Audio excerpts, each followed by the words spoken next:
I guess that caught your attention, huh? Welcome, welcome, welcome.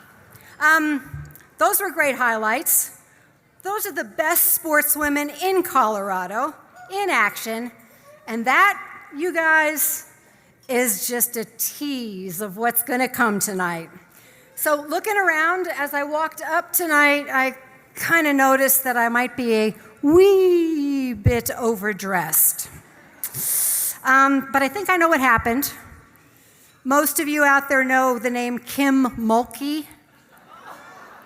You know, that flamboyant LSU women's basketball coach? Oh, who was upset by our CU Buffs the first game of the season? Well, as I was getting dressed, I think I might have just accidentally channeled my inner Kim Mulkey. And I mean, look at me. And then for you older folks out there, I'm thinking maybe I channeled my inner Liberace too. And then there's my inner leprechaun. So we're stuck with it, folks. Thank you for your patience. Happy, happy, happy golden Sportswomen of Colorado anniversary. Welcome to the 50th awards celebration. My name is Marcia Neville. Some of you may remember me from the days long, long ago when I was a TV sports journalist. I planted that table over there. I was the crazy lady who flew around in the TV helicopter delivering trophies to high school championship teams around the state. These days, I'm just another crazy lady, and I'm crazy for Sportswomen of Colorado, just like everybody else in this room. Tonight, I 100% guarantee that you will leave here totally inspired. We will meet all of our newest honorees. And we will also pay tribute, because this is the 50th anniversary, to our past honorees and sportswomen of the year who've left a legacy that spans, I can't even believe it, 5 decades. A half a century ago, a group of women had a vision, an absolutely wild idea, to create an award ceremony unlike any other at the time. A first of its kind, actually, and this is true, in the entire country. This ceremony would honor, promote, and empower female athletes from all across the state. And it took off from there. Ultimately, our founding godmothers created a platform that has celebrated excellence and perseverance, broken barriers, and promoted the idea that the spirit of competition that girls and women experience through sports, we all know this, elevates their entire life experience. Tonight, that proud tradition continues with all of you, and the inspiration that comes along with it continues. And to get things started in the very best way possible, we ask you to please all rise, direct your attention to the flag, and please welcome our dear, dear friend, Denver's Queen of Soul and Colorado Music Hall of Famer, Hazel Miller, with our national anthem.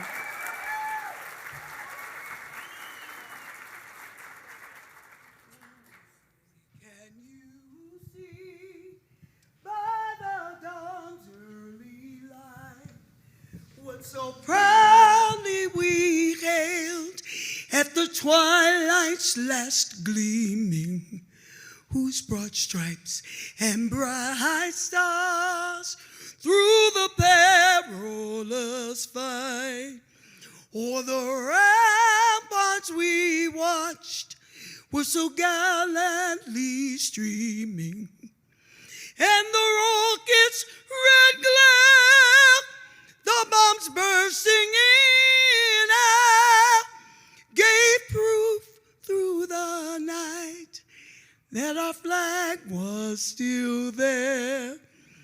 Oh, say does that star-spangled banner yet wave o'er the land of the free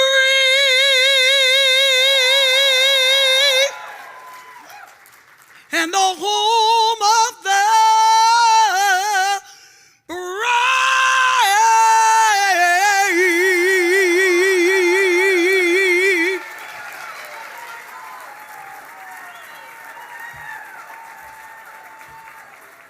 Okay, we can end the dinner now. Hazel Miller, everybody.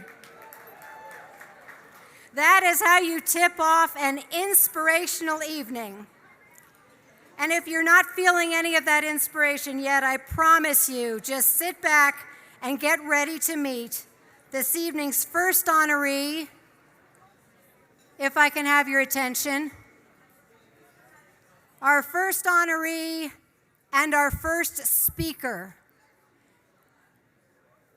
You'll want to hear this, I promise. She's retired Marine Corps Sergeant Kirstie Ennis, and she is our most inspirational athlete this year. During her second deployment to Afghanistan, Kirstie's helicopter crashed. Her injuries led to more than 40 surgeries, including the amputation of her left leg above the knee. It was life-changing, and it was challenging. But this Glenwood Springs resident was still looking for a way to serve. She had discovered that outdoor therapy was a vital part of her rehabilitation. So in 2019, she established the Kirstie Ennis Foundation to help fellow veterans, particularly those who've been wounded or injured during their service, experience their own outdoor recreational therapy. Kirstie is a Paralympic snowboarder. She's a triathlete. She's also a mountaineer. She has climbed 6 of the 7 summits, which are the highest peaks on each continent. She did that through her Climbing for a Cause initiative. She's the first above-the-knee amputee to summit Kilimanjaro and has come oh so close to Everett's summit twice, each time prioritizing her team's safety over her own personal achievement. Please take a closer look at her story on the screens. People used to tell me all the time, "What are you doing? There's no place for you on these mountains." I climb these mountains to remind myself of everything that I've worked for. This is symbolic of everything to me. My recovery, my independence, moving forward with my life.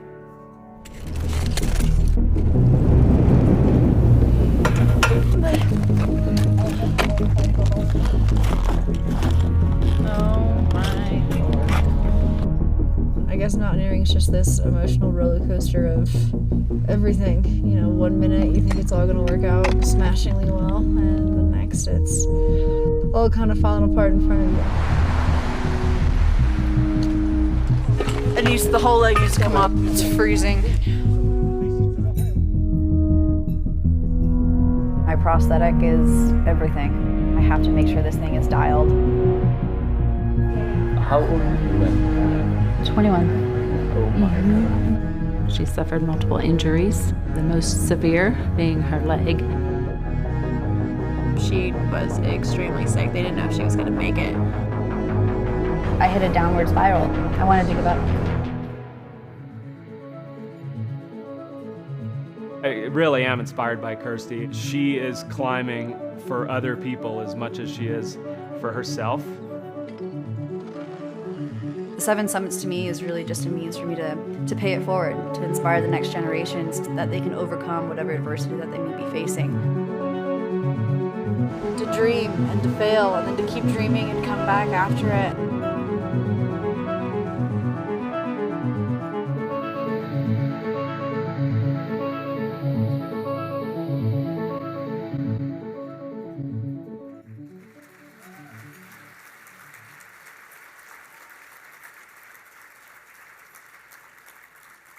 Please welcome Kirstie Ennis.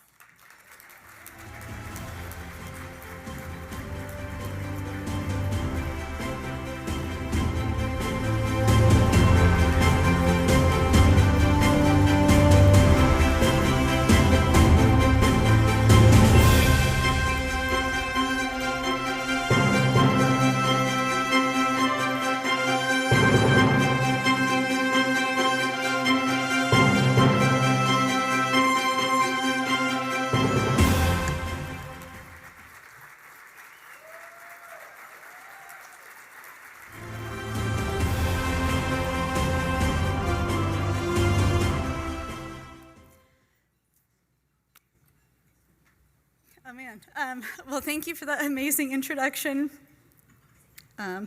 Told myself that I wasn't going to cry tonight, and here we are. But thank you. But I am beyond honored to be receiving this award, and congratulations to all of the other amazing athletes who will be recognized tonight. Growing up, I never dreamed that any of the things that I am doing right now in sports, or even the mountains, even existed. After living out quite the nightmare, I finally woke up and realized what was possible. I was raised by 2 Marine parents who did encourage me to explore every team sport imaginable, but with everything service-related comes sacrifice, to include moving around and never really finding roots until we moved back to Florida when I was finishing up high school. I graduated at 15, and 2 years into my college experience, I decided that it was my time to serve. I ended up spending 6 years in the United States Marine Corps as a helicopter door gunner and airframes mechanic. On my second deployment to Afghanistan, the helicopter that I was manning went down. As a result of that crash, I sustained various injuries: a traumatic brain injury, spinal cord damage, damage to my arms, my ears, my eyes, and the left leg amputation. I've endured 48 surgeries, years of mental health, cognitive, vestibular, physical, and ironically to this day, speech therapy. To heal, I needed to starve my ego, though. I needed to strip away the excess. I needed something that was going to force me to fail and to be vulnerable, something that would give me a whole new confidence. So I turned to the outdoors. I was asked while I was still confined in the hospital if I had any desire to learn a winter sport. Quite frankly, being from Florida, I didn't know a thing about winter or snow or the mountains, but naturally I said, you know, snowboarding looks pretty cool. Let's try that. And the rest was history. Snowboarding quickly became the one thing that made me want to wake up every day. I found that new outlet, that new passion. Later, I made the goal to compete in the is a whole new ball game, as they say. And yet again, I thought my new dream of making my country proud by wearing the Team USA uniform was turned into a nightmare. Since I lost that 2016 snowboarding season to my injuries, I decided that I would heal and take to the mountains in a different way, by climbing and mountaineering. I decided that I would climb Kilimanjaro, the highest point in Africa, in March of 2017. Before I knew it, I found myself committing to climbing the highest peak on each of the 7 continents and leaning into a new kind of discomfort, and this was just the start to an entirely new chapter of my life. 2017 was some of the best years, or at least the start to some of the best years of my life. Since then, I got back on my snowboard and competing again, taking home 2 bronze medals in the Netherlands just back in November. Thank you, guys. I've earned 3 master's degrees. I'm almost finished with my doctorate, started my own nonprofit. I'm one of the first above-the-knee amputee firefighters in the state of Colorado, and I'm also in flight school. But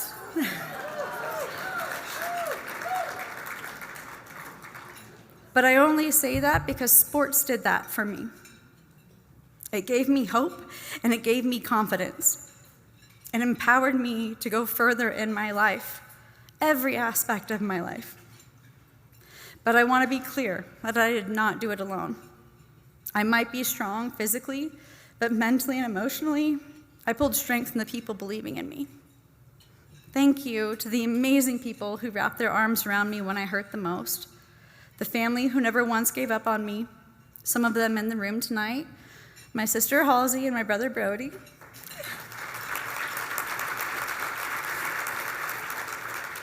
the friends who sat tirelessly in the hospital by my side, and the teammates and competitors who challenged me to live every day better, faster, and stronger than the last.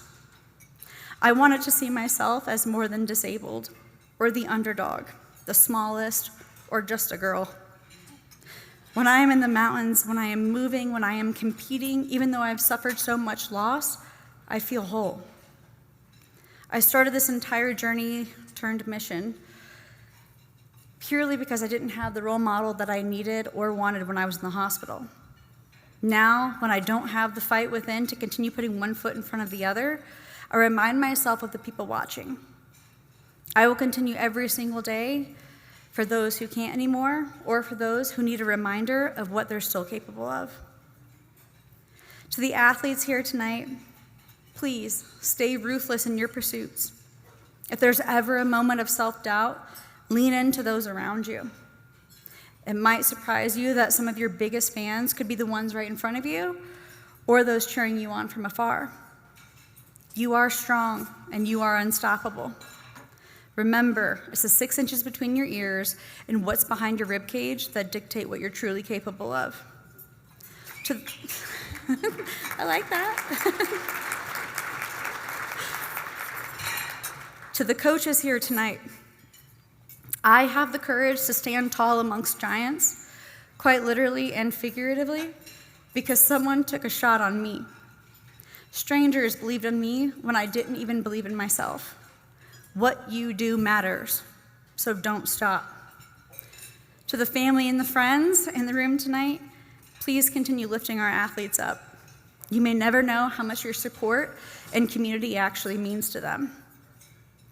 To be receiving the most inspirational award tonight is pretty surreal for me.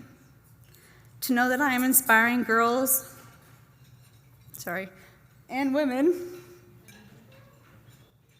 in the space that saved my life, just to know that I have a voice in sports is incredibly special to me. Congratulations to the Colorado Sportswomen on 50 years. Here's to 50 more. Thank you.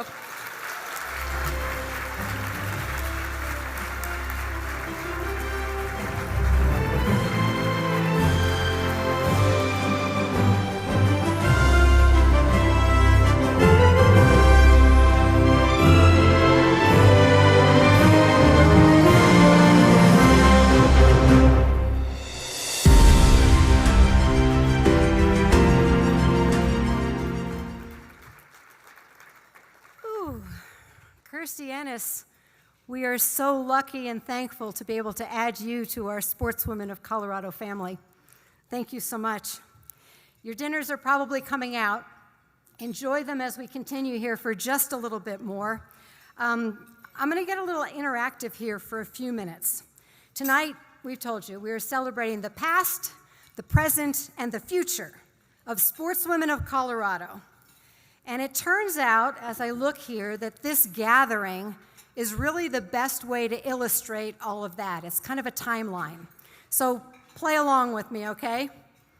First thing, may I please have all of the women who've been honored with Sportswomen of Colorado's top award over the years. Any Sportswoman of the Year, please stand, stay standing, and this includes the great Evergreen team and CU Buffalo team players.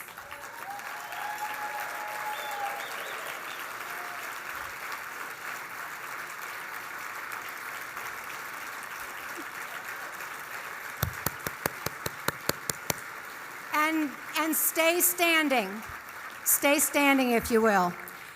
Next, let's see, starting with the 1970s, we're going to go through all of our honorees by era. All honorees from the 1970s, please stand. 1970s. Who was honored in 1970? How about the 1980s? Who was honored in the 1980s? Please stand. In the 1990s, please stand.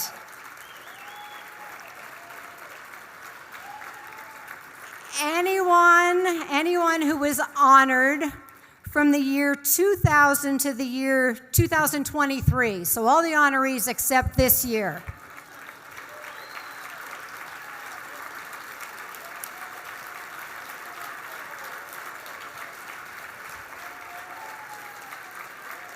And if you'll stay standing, this is our past, people. This is the foundation of Sportswomen of Colorado. Yeah, now, Anyone being honored tonight, please stand up. Come on, tonight's honorees.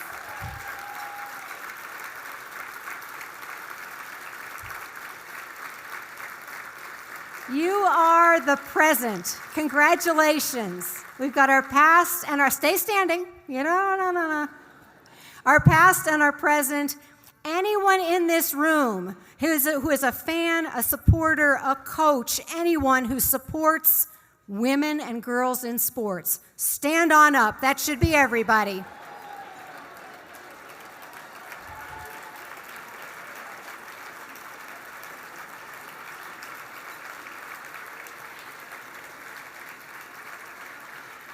And if there's anyone who's still sitting, I'd say you're probably in the wrong banquet. Stay standing for me. I'm going to work this backwards a little bit. So what we see here, we did our past, we did our present. This is our future. This is all of us impacting and supporting going forward Sportswomen of Colorado for those next 50 years. So what I'm going to do now is a little awkward, but bear with me because I couldn't rehearse it, and it may work and it may not.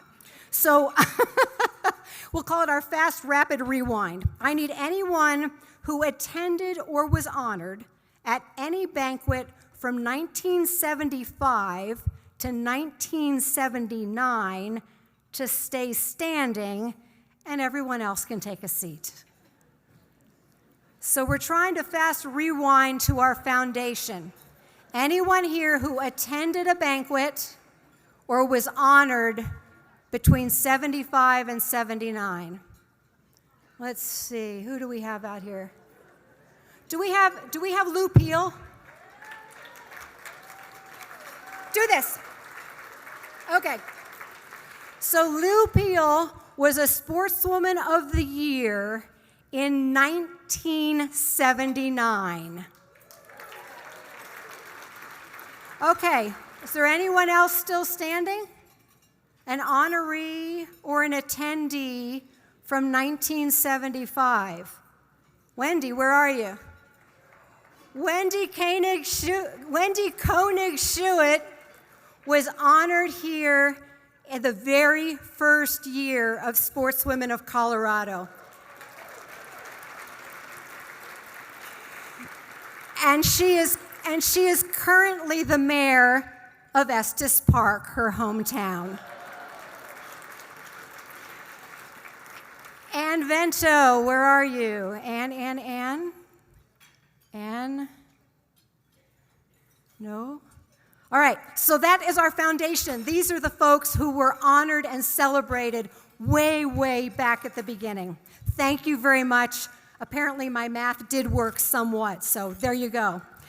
Sticking with the Wayback Time Machine now, we're going to kind of talk about that first of its kind, inaugural, first ever Sportswomen of Colorado celebration. 44-year Sportswomen of Colorado board member Dorothy Mauk wrote the Denver Post article that ran the very next day after the awards ceremony on April 21st, 1975. Dorothy was a pioneering sports journalist in her own right who made her own history in 1966 when she became the first full-time female sports writer at a major daily newspaper in the entire country. So she was there that first night. She's one of the godmothers of this organization. And as I read part of her article, picture this. There is no 16th Street Mall in downtown Denver. The old YWCA where this event was held is generally where Maggiano's restaurant and the pavilions stand now. And a media personality and wife of a former governor is at the microphone. Here we go, Dorothy's article. The old stone building at 1545 Tremont Street came to life Sunday night.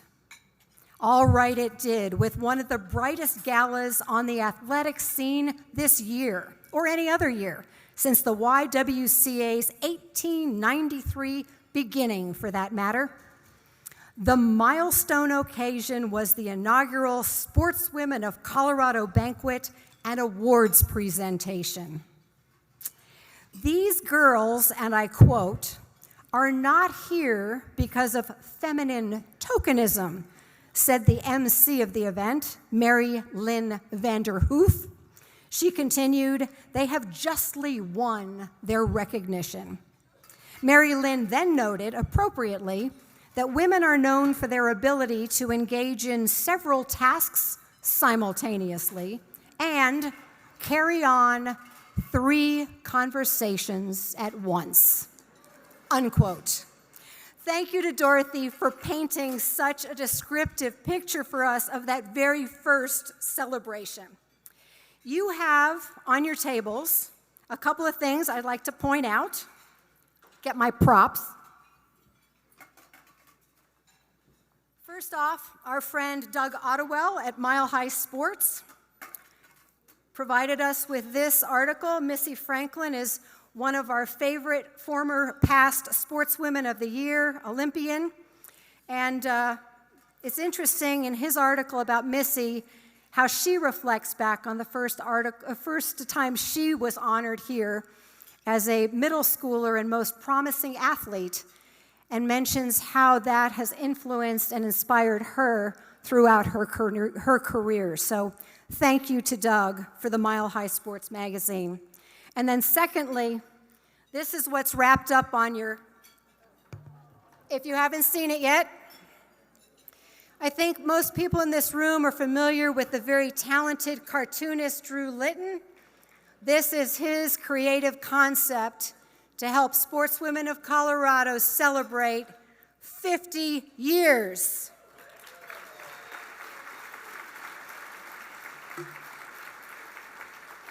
I know, you're thinking, Marcia, are you ever going to stop talking? Anybody, where's the cameras? Anybody here watching online? Hello. We are breaking for dinner now. We'll be back, what time did we say? About 6:20. Also at 6:20, you'll be notified about your silent auction items, so if you need to run out, please do that now. And in the meantime, please enjoy your dinner, and to make Mary Lynn Vanderhoof very proud, see if you can carry on those 3 conversations at once. We'll be back. Hey, how was dinner? Good, good. You're going to meet the woman who prepared all those meals in just a little bit. So show of hands, because I heard all the loud noise here through dinner. How many of us carried on those 3 conversations at once? Come on. Who made Mary Lynn Vanderhoof very, very proud? Good job. Before we broke for dinner, I did forget one thing. I forgot to check the inspiration meter. Inspiration meter. You feeling it? You feeling it? If not, this is what we've got to you. A world premiere video that is going to punch things up. Take a look.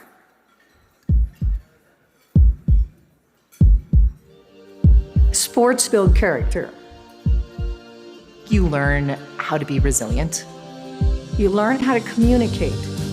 You learn advocacy. How can I advocate for what I need and what everyone else needs? You learn how to be a team member. You learn how to strategize. It teaches you how to be grateful for your body, no matter what it looks like. You learn how to lose. Learning how to sit in failure and be different the next time you try it. You learn how to be a gracious winner, to win with pride, but be humble. We're recognizing successes, but for every moment that they succeeded, there is hundreds of where they didn't. You have to dive deep to participate. It's just something that you do, it's ingrained in you. What Sportswomen does is it brings us all together, and you realize that there are women that are accomplishing things that I didn't even know were possible, and to levels and extremes that is just nothing if not completely admirable. The mission of Sportswomen of Colorado is to promote, honor, and empower girls and women in sport. We honor girls, women, coaches of girls, men who have been outstanding supporters for girls and women. Women that are Olympians, a grandmother, a high schooler. We honor a lot of different sports: basketball, running, softball, triathlon, lacrosse, skiing, swimming, flag football, golf, biking, wrestling, skydiving, gymnastics, anything you can think of. Sportswomen of Colorado was started in 1974 by a woman named Jerry Cunningham. She was on the board of the YWCA. Title IX had been put in place, and she thought, well, wait, we have all these great athletes. We need to celebrate women publicly. And so she got together with Joni Birkland, and they talked about this, and they decided, okay, I think we can do this. I happened to see Diane Wendt. She had just been to this banquet where there were 28 women celebrated for their athletic prowess. She's like, oh, Laura, I've got to get into that organization. And it was Sportswomen of Colorado. The first celebration, the media selection committee was in the basement of the YWCA building. And they were on folding chairs and they were eating bologna sandwiches. Joy Burns said, oh no, we can't do this. I have to get involved and we can have the meetings at the Burnsley Hotel. And so those were 4 very powerful women that really started and got Sportswomen of Colorado moving. Sportswomen started saluting women in sports long before it was fashionable. Title IX was so important to women's sports because generally there were no sports for girls. Sports were initially made by men for men. Colorado didn't really even have sanctioned sports until 1975, and so with the enactment of Title IX, that opened the door. When we first started, we were the first organization in the country to celebrate girls and women in sport. We had such a wide variety of athletes that we celebrated. No other state has done that, even to this day.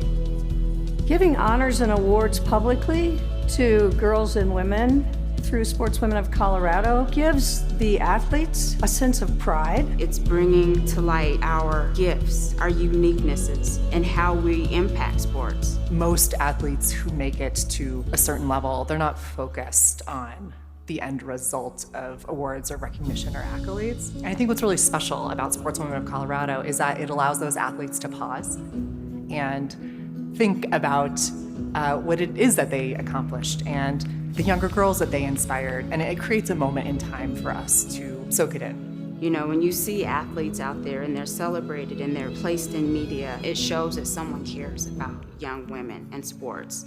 Sportswomen of Colorado, I mean, just flat out gives opportunities through the camp scholarships and giving girls the opportunity to attend sports camp. That's something that's incredibly admirable about what Sportswomen of Colorado does.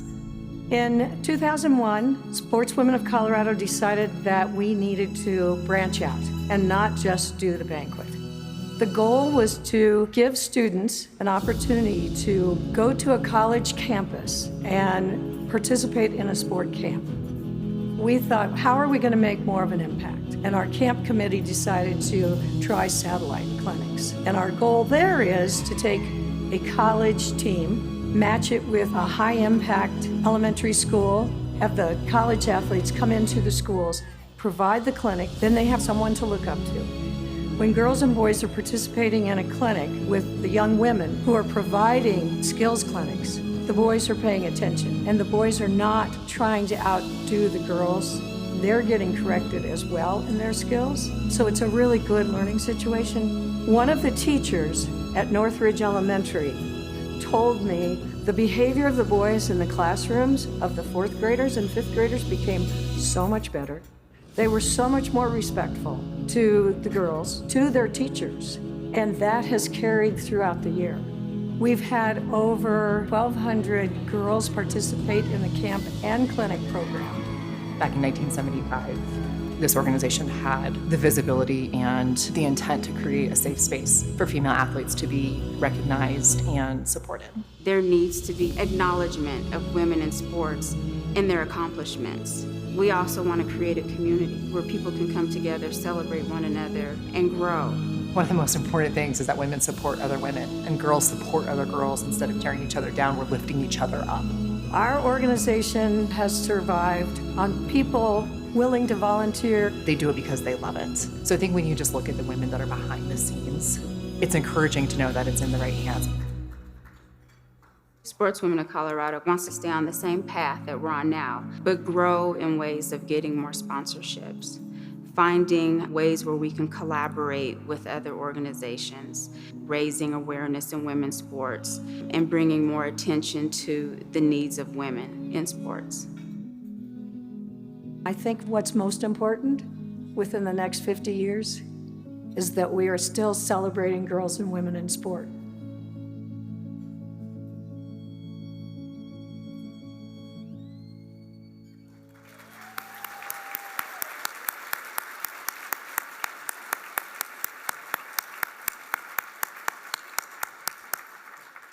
And there it is, the past, the present, the future. That film was put together by award-winning filmmaker Betty Hyde and her crew. Betty, stand on up.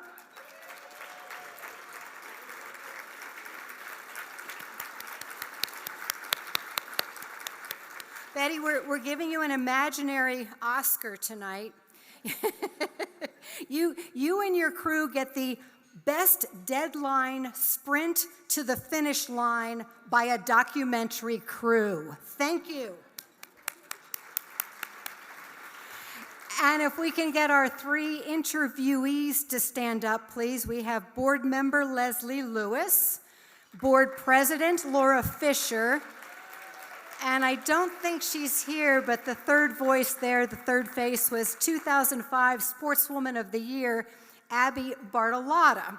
So you all share another imaginary award, and that one is Best Performance by a Sportswoman in an Historical Video. Thank you very much. So we do talk about the past, the present, and the future of Sportswomen of Colorado, and I teased that this woman actually prepared all of these meals. She's very talented, but she did not. The next sportswoman to be introduced tonight is our present executive director. She is building on the past, and we all hope that she will be a key part of this organization and our future for years and even decades to come. Her biggest claim to fame is that she survived playing basketball for the legendary Seal Berry at CU. She is also the organizational whiz who pulled this celebration together. Please welcome Sportswomen of Colorado Executive Director Linda Lappy.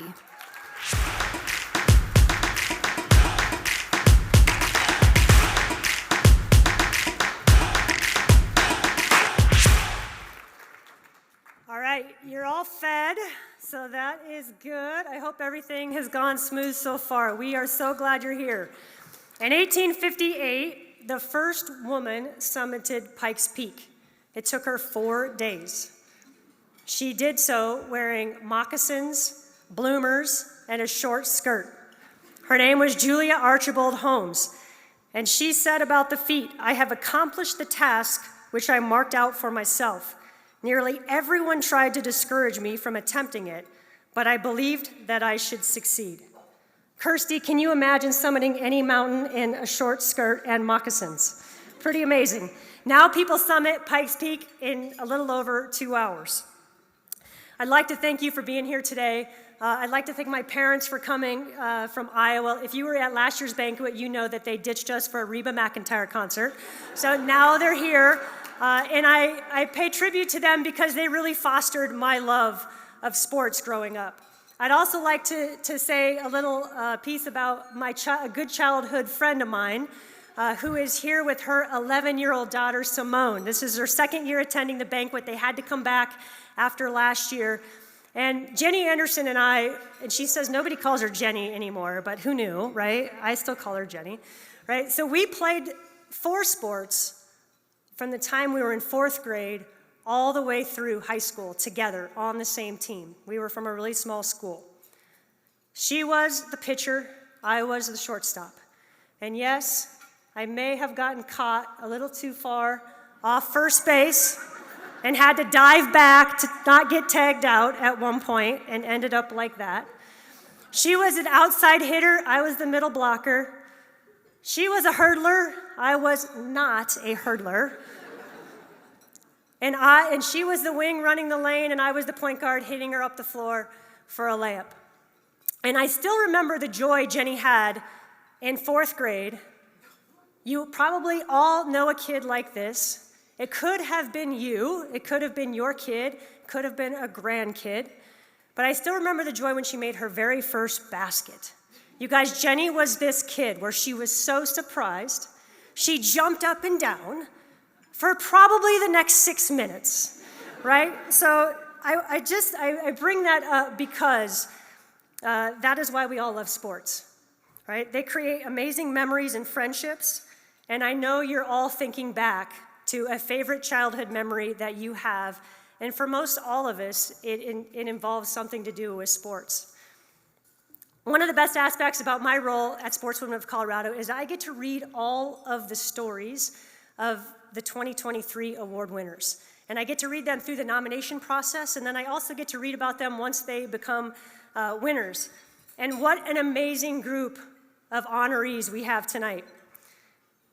They're not only great in the arena, they're also great in the classroom. I don't know how many times I read something that said they had a 4.58 GPA, and they're also great for some in their professional lives. And as we know, success in sports requires hard work, discipline, and it also involves the support of teammates and great families. So I want to take this moment and have all of the parents of our award honorees that are in attendance tonight, please stand so we can recognize you and everything you've put towards your honoree.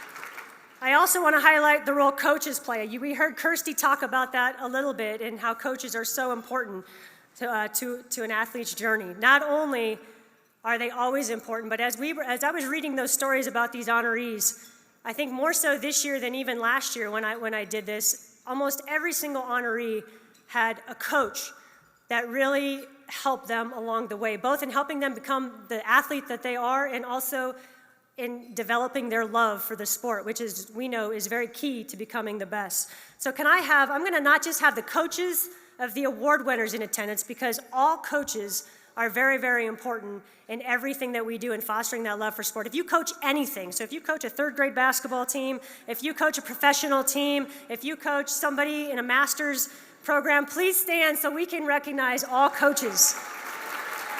Come on, Britt.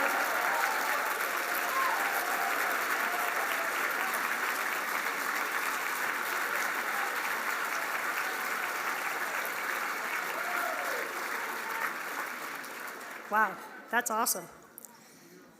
Anybody that's ever been around sports knows how important leadership is to winning. And this organization is led by some very hardworking and very intelligent individuals, our board of directors. Please stand to be recognized. We have 13 of them.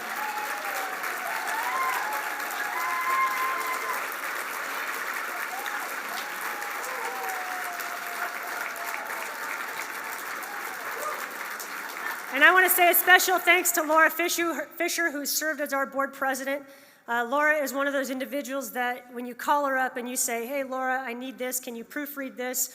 She's like, got it, what do you need, what else can I do? And it is done just like that. She is so great, and Sportswomen is so lucky to have her as a president. We also couldn't do what we do without our sponsors, from our individual table sponsors to our corporate sponsorships, and especially our platinum table sponsors, Colorado Sports Hall of Fame, Ruth Larkin and Karen Kennedy, Staff Interstate Toyota, and the Denver Broncos Foundation. Thank you guys so much for the support for this event and really beyond. I also want to thank our gold sponsors, and I'm proud to say I cannot list them all, which means you guys came through and not only supported our event financially, but also you got all the emails from me saying, hey, who do you have at your table? right? You made sure your tables were filled with enthusiastic people who are happy to be here tonight, so thank you so much. And lastly, to our silver sponsors. We need everybody to be able to make this night happen, so thank you so much.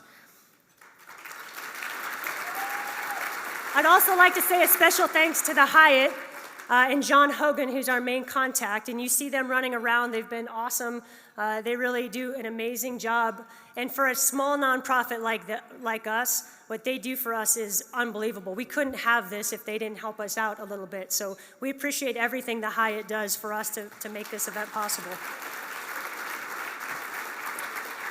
Sportswomen of Colorado's success is based on honoring the right people each year. And we always say, hey, we're not successful if we don't have the right people in this room at the end of the day. And to do that, we have a great nomination committee which scours the state looking for nominations. Annie Hoskinson, Terry Ward, Tanya Have, and Lynn Barsick, we all rely on them to really go out and find people, as well as all of Colorado. And I'm going to give you put a little plug in. If you know somebody who should be nominated, when you leave here tonight, the nomination process is always open. The link is up. It's ready to take your nominations. We have a couple already for the next year, so that's awesome. And I want to pay special tribute. I haven't seen her yet, but I'm hoping she's here. Our nominator of the year, Mary Kwame. Is Mary here? Mary is here, and the reason why I want to say, Mary, good job. Mary always takes time, and we know nominations are not the most fun things to fill out, right? Anybody that's filled out a nomination knows it takes time, but she always fills out nominations, and she always finds people that we wouldn't necessarily know about if she didn't nominate them. Last year it was 11-year-old mogul skier, Ava Keenan. This year it was Monica Lieving who won our Professional Golf Long Drive Award. So Mary, thank you so much for your dedication and what you do. Those nominations then go to our selection committee, chaired by the one and only Marcia Neville. So she chairs our selection committee. She doesn't get to stand up over there. She has to stay sitting down. And I want to highlight the people. We have an amazing group. They're in your program. You can see who they are and where they come from. But the individuals that are here tonight, Mary Kay Morrow, Kyle Newman from the Denver Post, who just wrote an amazing article on Sportswomen of Colorado that went out today. Amanda McClure with CHASA, Marty Cesario, Susie Wargen, who we'll hear from a little bit later on, and Ashley Moore with 9 News Preps, who's kind of the new Marcia. She told Marcia to sit down, and she's now the new Preps. You know, for all of the young people in the room, it has been said, I know Abby Wayner has said it, I know Britt has said it, anybody that's ever been a successful athlete, they've always said, you knew you were the real deal when Marcia Neville showed up at your school. You guys, it was like the swag chain before the swag chain, right? So that's what Marcia brought to that arena. Marcia quoted once when talking about the athletes she covered, "These kids believed in themselves and had a dedication to excellence. They came from strong communities and strong families. Isn't it good to sit home and see good kids? I love to tell these stories." Marcia, we're so glad that you have helped tell Sportswomen of Colorado's story during all of these years, since I think 1985, and you're still doing it even tonight. So thank you so much for all that you do. And I'd also like to pay special tribute to a selection committee member that we lost just this year, Larry Zimmer. Larry served on the very first selection committee in 1974, 1975, and served in that capacity for the next 49 years. This was the very first selection committee meeting that he wasn't able to attend. So we thank Larry for all that he did for Sportswomen of Colorado. Jenny Kavnar also couldn't be with us today, as she recently became the play-by-play announcer for the Oakland A's. And also, I'd like to thank Abby Glenn. I don't know if Abby is around. Abby's over there. You'll see her handing out the awards later. But she has been our intern, and she really does whatever we need. She does anything behind the scenes and has just done an amazing job to help this event take off and go. So thank you, Abby. And we may see her next year, as she's one of the best 400-meter hurdlers in the nation, you guys. So we may see her up here next year. Okay, I would typically tell you to put your phones away. Don't text, don't make calls, don't do social media, just enjoy the people that are at your table. However, with this, we want you to post away, athletes. We want you to be able to show people what award you're getting, that you're at this event, what we're all about, and so we can continue to highlight you. So thank you. And then we'll also have your bios up online right after this event. Okay, now it's my pleasure to get to introduce one of the highlights of the evening. Tonight's next speaker, Melissa Ward, is a world traveler, partly because she speaks to groups like ours all over the country and all over the world, but also partly because, well, she is an airline pilot. Melissa was raised in Chicago and is a proud alum of the University of Southern California. We will not hold that against her tonight, where she attended on ROTC academic and athletic scholarships. She was a member of the two-time national champion basketball team, and after graduating from USC, Melissa went on to achieve 2 historic firsts. She is the first African-American woman to serve as an Air Force flight instructor, and the first African-American woman to serve as a captain flying for a commercial airline. She has called Colorado home for nearly 30 years. Now that is what most people know about her. But what we know is this: she routinely motivates people to be better today than they were yesterday.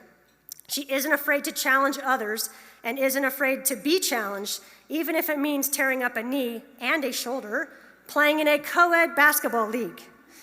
She can sell ice to an Eskimo. She spent 7 seasons as a volunteer basketball coach at Dakota Ridge High School, giving back to the sport and the community. Melissa gives generously of her time, energy, enthusiasm, and expertise. And it won't take long for you to get to know who is Melissa Ward. She is a consummate lifelong athlete, and if you want to track her down after this event, you can probably find her winning golf tournaments and trying to be like Michaela Schifrin on the ski slopes when she isn't flying airplanes. We are proud to welcome to the stage Captain Melissa Ward.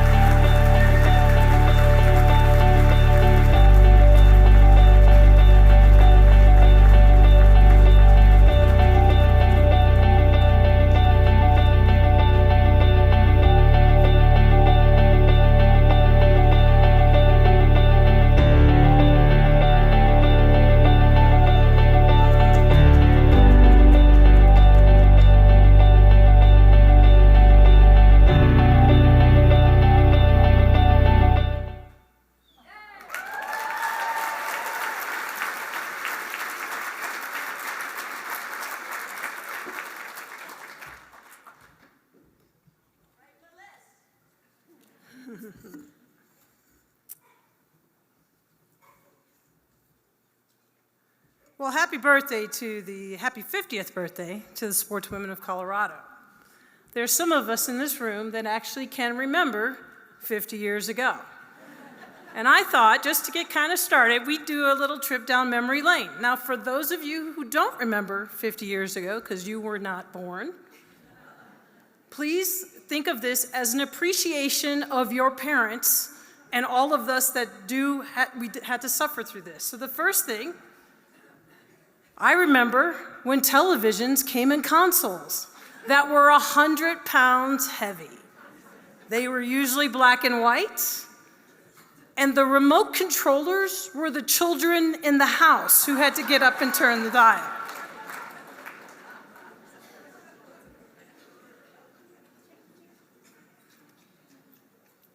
How about the telephone? It was rotary, came in several colors, some with push buttons, some even looked like Disney characters. If you were lucky, your parents allowed a long cord so you could drag it into your room for a little privacy, right?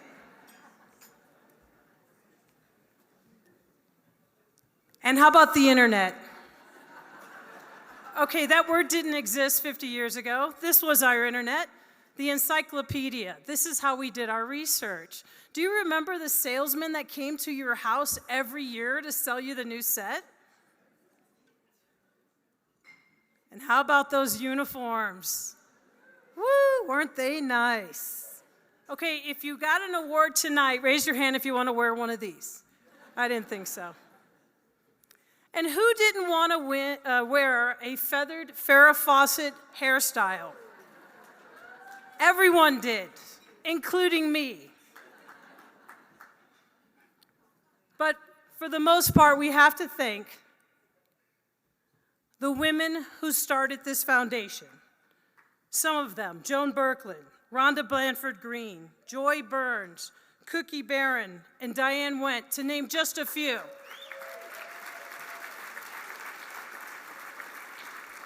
They had the vision to start this organization to recognize the outstanding women athletes in Colorado, something we can never thank them enough for. Eternal glory. It's something that every athlete in this room has strived for at one point in her career. Who has not wanted to take that winning shot at the buzzer, or cross the finish line first, or make that long downhill putt for the trophy? Who hasn't dreamed of winning a city or state or national championship, or participate in a World Cup or the Olympics? We have all wanted to see our name in lights. These aspirations make us who we are. It is a strive for perfection that gives us confidence, a sense of purpose, unbelievable drive, and real mental toughness. And in the end, it makes us successful at life, no matter what we accomplish in sports. I look back on my days as a basketball player at the University of Southern California, and I realize that I am who I am today because of that experience. Actually, I was the luckiest person on the planet. You see, I originally wanted to attend UCLA. It hurts to even say it. But I missed the application deadline.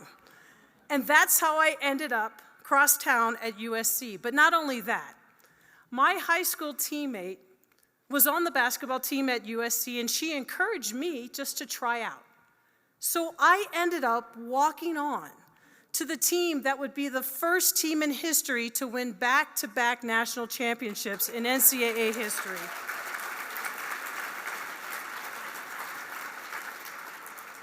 So what was it like to play with the best and greatest players in the history of the game? Okay, I know some of you young people think Caitlin Clark is the greatest player in the history of the game, and she is fantastic, no doubt. But I want you to picture Caitlin Clark on the court. Now take away that little ball she plays with, and let's put an NBA-sized ball in her hand. Take away the three-point line, so every shot you took was worth 2 points. And now, even more amazing, add 3 more Caitlin Clarks to the court, and that is an idea of what my team was like at USC. It was a challenge to compete in practice and scrimmages every day. If you could beat the likes of Cheryl Miller, Pam and Paula McGee, and Cynthia Cooper, you were accomplishing something. I remember one scrimmage in particular. We were gearing up to play our nemesis team, Long Beach State, and the starters were loafing off. So the second team was winning the scrimmage. And in fact, at one point in time, I scored 3 baskets in a row. Now keep in mind, I played forward, and I'm 5'8" tall, playing against all girls over 6 feet tall. So Coach Sharp blows her whistle. You know, in that angry way that only coaches know how to blow a whistle. And she yells, "Who is guarding Melissa?" And I yell back, "No one, coach, no one. They can't stop me." Well, needless to say, as the scrimmage resumed, every shot I took got blocked out of the gym. In fact, the starters were knocking each other over to get to my shot. And every time they blocked it, they accompanied with, "Get that weak stuff out of here." You know what I told them? It's about time you showed up. But this exemplifies what it takes to be on a national championship team. Every player has to contribute, know their role. Some of us have to lose a little dignity and take a little trash talking, but in the end, we all have to work together for the greater good. On a personal note, playing sports gave me the opportunity to become an Air Force pilot. Back in 1984, women weren't allowed to fly fighter jets. So if you were a woman in ROTC and you wanted to be a pilot, you had to compete nationally for that opportunity. The year that I was competing, there were 9 slots available nationwide. It's incredibly difficult to be competitive with only 9 slots. Fortunately for me, the general that was in charge of handing out these training slots happened to visit USC, and he happened to be a women's basketball fan. So he came to a game, and miraculously, I got to play in the game, because you don't take that for granted when you're a bench player on a national championship team. Now, I'm not saying that I got my pilot training slot just because I was on that team. I still had to have good grades and excel in ROTC. But being on that team certainly made me stand out, and that's what led me to become the first Black woman instructor pilot in the Air Force and captain at a major airline.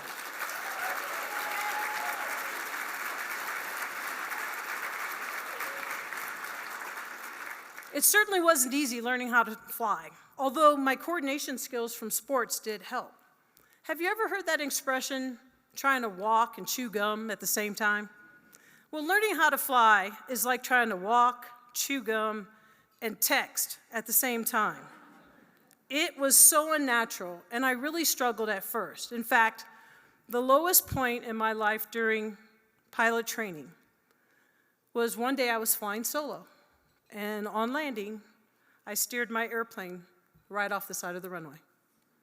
I thought my Air Force career was over. They put me on a special monitoring status.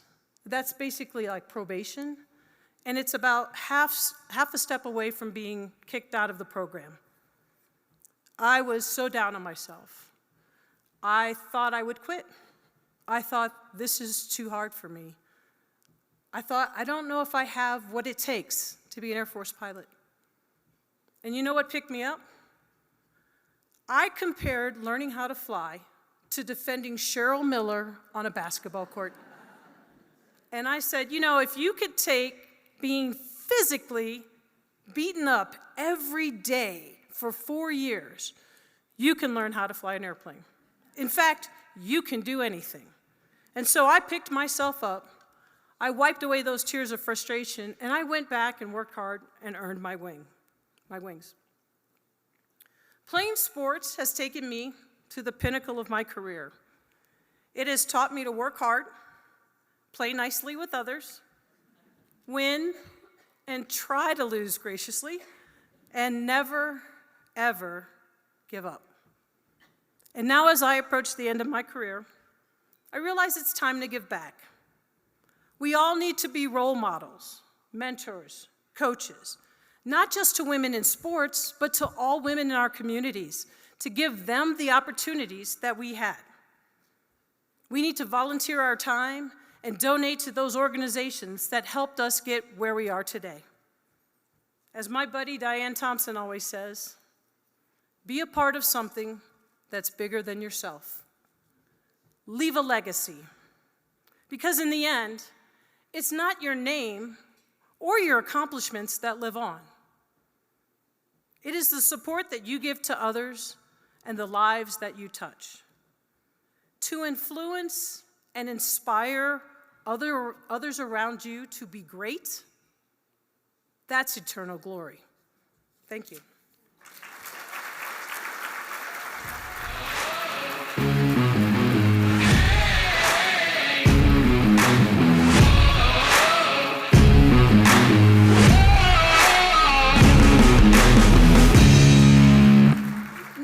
Melissa, thank you. That was fabulous, fabulous.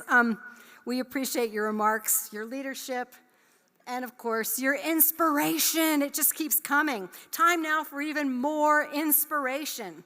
The awards presentation portion of our evening starts right now with Broomfield High School and CSU graduate Susie Wargen returning to do the honors. You hear her on the radio as the sideline radio voice of the Denver Broncos and as a DJ on 103.5 The Fox. In her spare time, she's a highly successful realtor. Spare time. And on top of all that, back a few years ago, she's also a past Sportswomen of Colorado honoree, not in media, in cycling. Yeah, here you go. She is our favorite media personality. Welcome, Susie Wargen.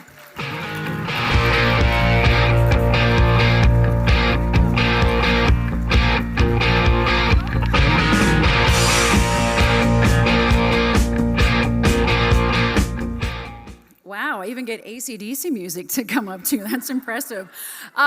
This is fantastic, and the 50th is so special. It is so cool to be part of this again tonight. I've been here for many years. Looking at that video was so fun just to see younger versions of all of ourselves, including a huge one of me. Sorry about that one. But it was just, it's neat to see where this organization started and where it's come, and here we are 50 years later, and honoring some amazing, amazing women and contributors to female sports tonight. So we've come to the highlight of the evening. This is our awards ceremony. We're going to pay our annual tribute, I should say, to the outstanding achievements of Colorado's athletes, coaches, and contributors. I'm honored to be with you here tonight. There were over 125 nominations this year from all sports levels and areas of Colorado. You heard Linda talk about that. It is hard for us as a selection committee to go through all of these sometimes and try and figure out, wow, how do you figure out who's best? So you were definitely seeing the cream of the crop tonight, because there were a lot of very, very well-deserving nominations. The selection committee is comprised of media from throughout the state. They review each nomination. They're asked to select the most deserving award recipients, which is not easy, like I said, and we've got a very impressive class tonight. Not everybody could be in attendance here tonight, unfortunately, because there's competition schedules or travel limitations going on. So we'll introduce all of those individuals who are in attendance today. They're going to be escorted by a former awards winner or a Sportswoman of the Year, which is our highest honor. So it's really cool what we're doing here for our 50th here tonight. At the end of the evening, we're going to name this year's Sportswomen of the Year. So keep that in mind as you meet tonight's honorees, that any of them or any of our Sportswomen of Colorado Hall of Famers are eligible to be named Sportswoman of the Year. So before we get started, let's take a look at the screen, check out the individuals and some of the teams that we're honoring here tonight. Hey Scott, our sportscaster's going home. You want to do sports for us? So 1 week after I got out of the Army, I started Colorado Sidelines, which was a high school sports newspaper that went all over the state. Take a bow, Sophia Smith! It's going to be all Mintenko as she takes the win. New meet record for Maddie Mintenko. Jamaica have knocked out the mighty Marta and Brazil. This is one of the best feelings I've ever had in my life, and I thank the girls for doing this for the country, and the country should be proud. Jalisa Hinka 1 move away. She could get her first ever buzzer, and she does it. The 15-year-old delivers. Here comes Jaylyn Sherrod, changing speeds, straight to the hoop and in. She cannot be stopped. Hammered, high and deep, will it stay fair? Savannah Jaquish, another great at-bat. The racing is underway on a sloppy day in Portland, Oregon. This is Addie Ritzenhein.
Near corner, angles it towards Sharon James, who puts it away. Monica Lieving, a world champion. Congratulations. What a huge victory right there. Big upset. This Denver team, the last remaining unbeaten in Division I women's lacrosse.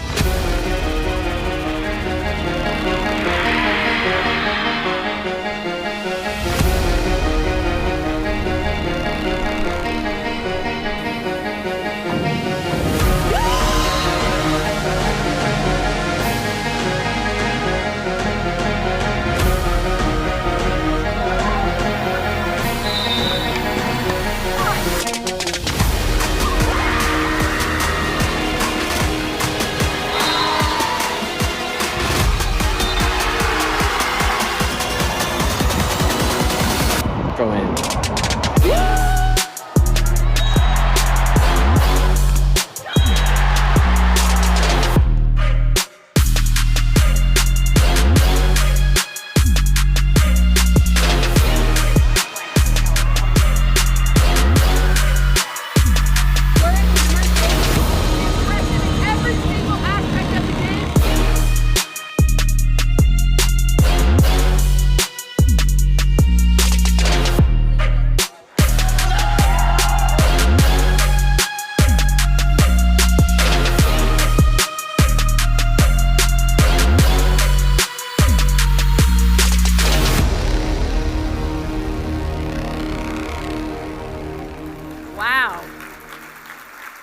Video.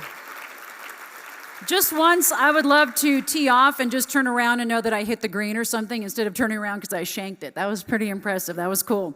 All right, let's get started with our first honoree for tonight. If you are a fan of multi-sport excellence, Zoe Martin is a lacrosse and field hockey phenom to admire and applaud. The Colorado Academy Junior led her lacrosse team to an 8th consecutive state championship. She dominated the Class 5A as she was the leading goal scorer and earned first-team All-State honors for a second year in a row. Then in field hockey, she led the state in goals, assists, and total points. She was named the CHSAA Field Hockey Player of the Year and was selected as a second-team All-American, the first ever Colorado field hockey player to be named All-American. Zoe capped her elite high school field hockey career by scoring her 100th goal to win a second straight title for Colorado Academy. She's going to head to the University of Michigan as the first two-sport athlete to play both lacrosse and field hockey. Zoe Martin rightfully lays claim to a second straight Sportswoman of Colorado award.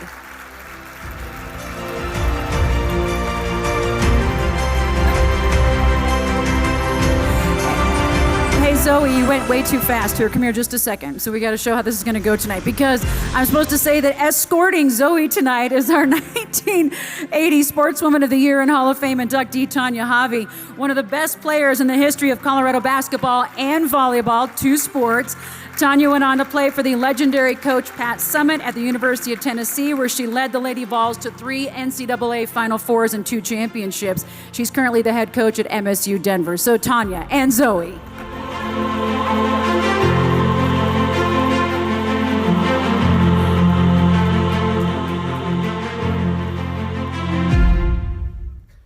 Entering her final season at Colorado State University, McKenna Hofschild has monstrous expectations. Having been named the AP All-American following her junior season, McKenna began her final chapter as the Mountain West Conference Preseason Player of the Year, and she didn't disappoint. During her senior season at Colorado State, McKenna averaged nearly 23 points per game and in the process surpassed the 2,000-point mark, making her the Rams' second all-time leading scorer. The only player to score more in green and gold is none other than Becky Hammond. While Hammond may have CSU's scoring record, it's McKenna who owns the top spot when it comes to assists. By averaging more than 7 assists per game, McKenna broke her own record this year and holds the Mountain West women's record for career assists. Standing at just 5'2", McKenna's stature may not wow her opponents. That she just wowed you, didn't she? But her accomplishments in Fort Collins are nothing short of gigantic. She undoubtedly leaves one of the best careers in CSU women's basketball history behind her. Welcome to the stage, the Mountain West record holder in assists, McKenna Hofschild.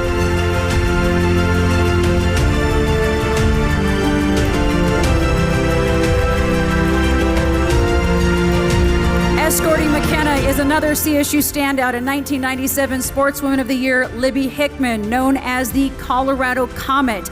Libby was named the 1997 Female Road Racer of the Year, Women's Long Distance Runner of the Year, and Amateur Athlete of the Year by the Colorado Sports Hall of Fame. McKenna and Libby.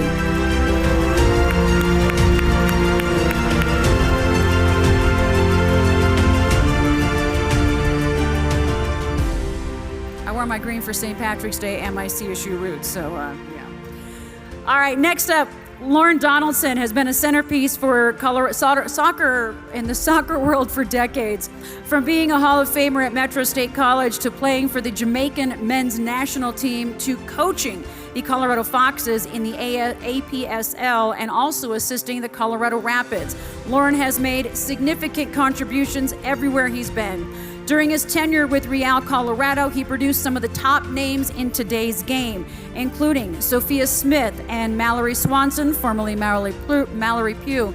More recently, Lorne made his mark on the international stage by leading the Jamaican women's soccer team in their World Cup campaign to the final 16. Lorne's incredible success and leadership at various levels of soccer, from youth to professional to international stages, culminated in his appointment as the head coach of the NWSL Chicago Red Stars. It is for those accomplishments that he is being named this year's recipients for his contribution to sport, Lorne Donaldson.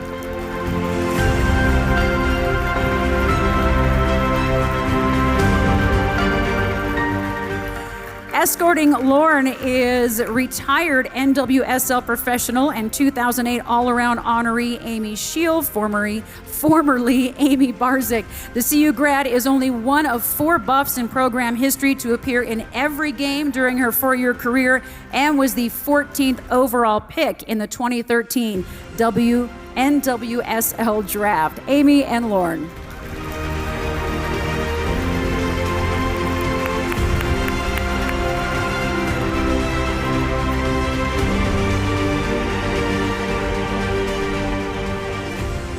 I saw this gentleman coming in before we were all in here today. Scott Stalker speaks Swahili. He served in Vietnam. He earned a Bronze Star as a combat zone nurse. He sang in a world premiere opera, and he is set to be inducted into the Colorado Sports Hall of Fame next month. And he has delivered 9 babies. That's an impressive list. So is this. Colorado Sidelines and Rocky Mountain News journalist Scott Stalker was also one of the earliest and most dedicated advocates for female athletics. I remember reading Scott growing up and always looking at the Rocky in his articles. Starting in the early 1970s, Scott pioneered the novel concept that girls prep sports should get equal coverage in the media. And when the brand new Colorado coaches of girls sports needed guidance about running their organization and creating their own all-state games, it was Scott who stepped up to help. For that and so much more, we honor Scott with our Dorothy Mauk Pioneer Award.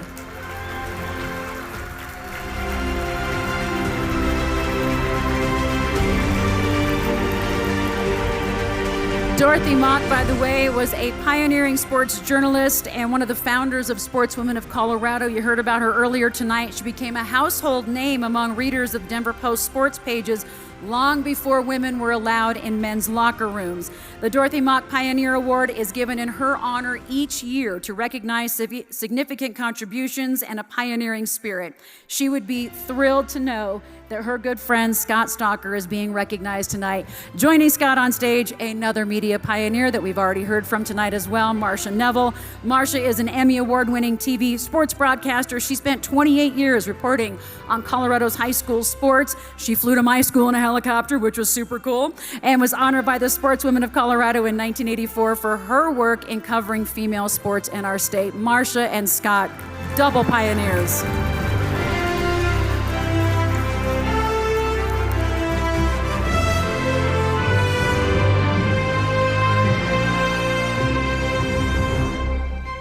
Blink and you will miss her. Following her 8 wins in 2022, Carol Whipple competed in 8 duathlon events in the elite team US age group of 65 to 69-year-olds this past year, and she podiumed in all 8 events. The cherry on top of those accomplishments were 2 National Duathlon Championship podium finishes, a silver medal in the super sprint, and a gold medal in the cross duathlon. Carol also gained another World Championship podium finish with a bronze medal. She began her season with an age group win and a second-place overall Masters at the challenging Xterra Arizona Duathlon. Carol wrapped up her racing season with a 10K road race age group win, and she was awarded All-American status for her time and distance. Carol is also proud to support a foundation for collegiate women in triathlon to help with equipment and travel funding. That is why she is our winner in duathlon, Carol Whipple.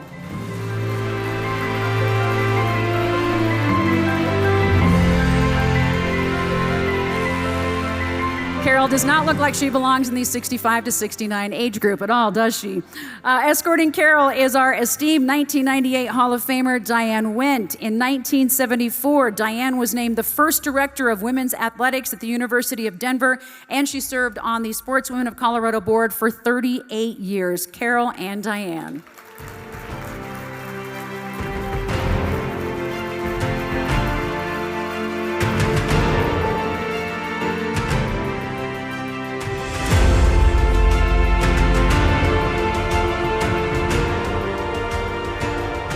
When Logan Hale won the Class 4A state title in high school girls golf as a junior, it's hard to believe that 6 years prior to that win, golf was not even on her radar.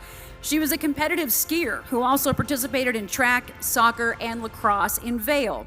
A move to Colorado Springs and eventually Erie put her on the golf course, and her competitive fire took over. In the 2-day state tourney title, Logan shot a 7 under par for Erie High School to win the state title. Her coach, Brandon Bird, credits her power. Her father credits her athleticism. But Logan credits the work that she put into her mental game that unlocked a new level in 2023. Logan was the only girl from Colorado to compete in the U.S. Women's Amateur event at the Colorado Women's Open, where she made the cut as the youngest player in the field. Logan Hale is this year's High School Golfer of the Year.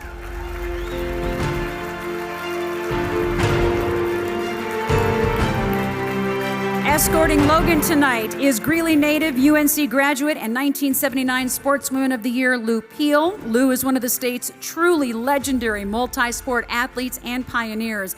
At UNC, Lou led the Division I softball team to 3 consecutive College World Series appearances, ranking among the top 10 players nationally. Lou and Logan.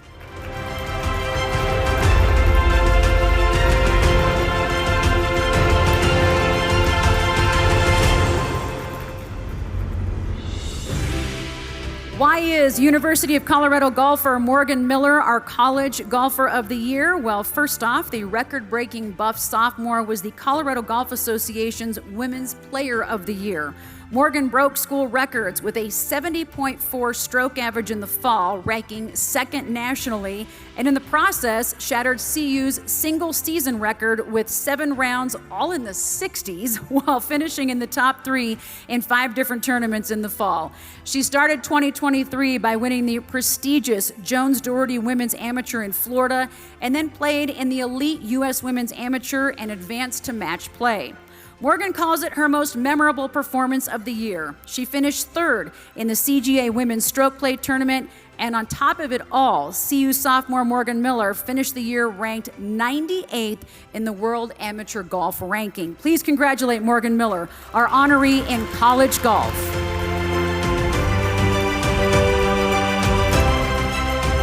Anna Walta Blackstone is escorting Morga to the stage. Ann was last year's Joan Birkland Leadership Award honoree and won the Lifetime Achievement Award from the Colorado Golf Hall of Fame for her commitment to the game of golf. Her golf team at St. Mary's has also won the last 3 state championships. So Ann and Morgan.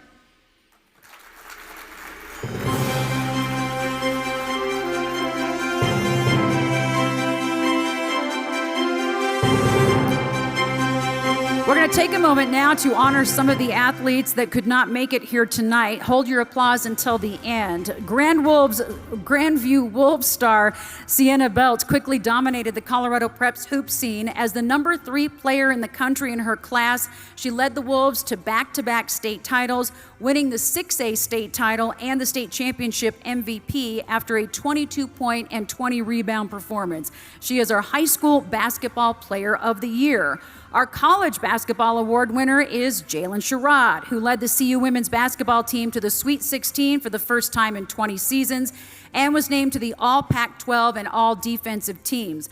Wasting no time in the 23-24 season opener, she scored 19 points with 6 assists to help the Buffs beat the defending national champs and top-ranked LSU Tigers. Quick side note, the bracket was out for the women tonight. Women are a 5 seed. They will face number 12 Drake in the tournament, so that's good.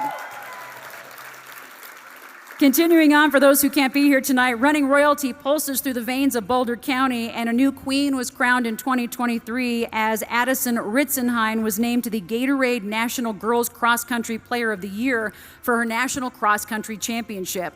And it's why she is our high school cross country most outstanding athlete. Morgan Manley was named the 5A Diver of the Year twice. She won the Denver Prep League title all 4 years, and she is qualified for the USA Diving Nationals.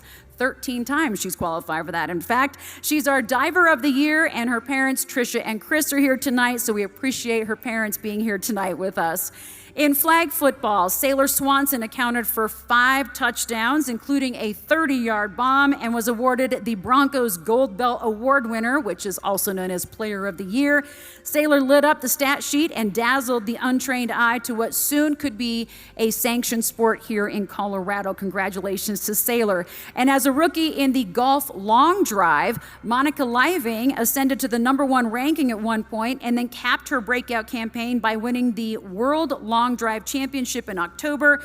Monica is this year's Professional Golfer of the Year. Let's hear it for all of those who cannot be here.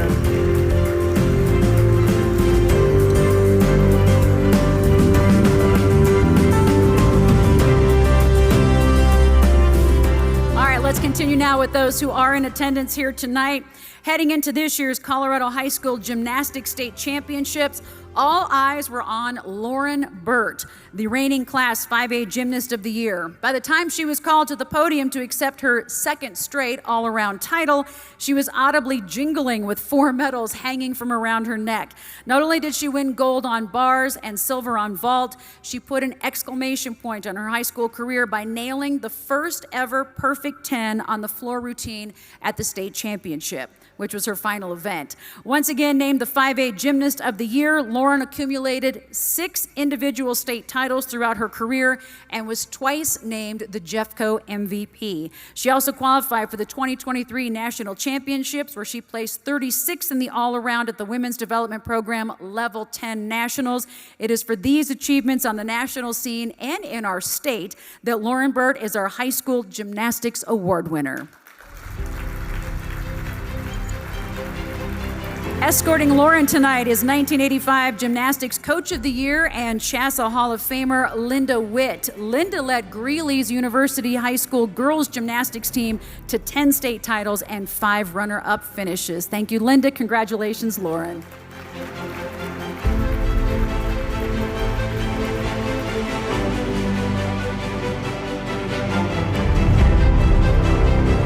If you are looking for perfection in college gymnastics, look no further than the University of Denver's all-around gymnast, Jessica Hutchinson.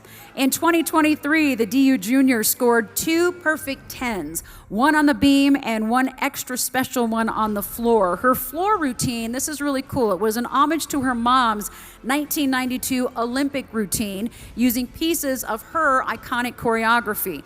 That routine earned her a Big 12 championship and a 4th place finish at the NCAA National Championships. Jessica is also a 4-time All-American and was the Big 12 Gymnast of the Year for a 2nd consecutive year.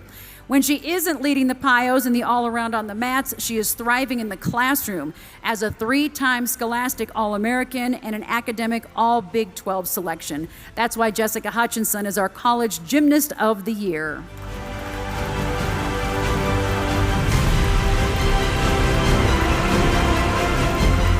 Jessica is joined on stage by Estes Park native and 2004 diving honoree Karin Knutson. Karin competed as both a swimmer and a diver for Colorado State University and earned multiple all-conference honors. Karin, thank you. Jessica, congratulations.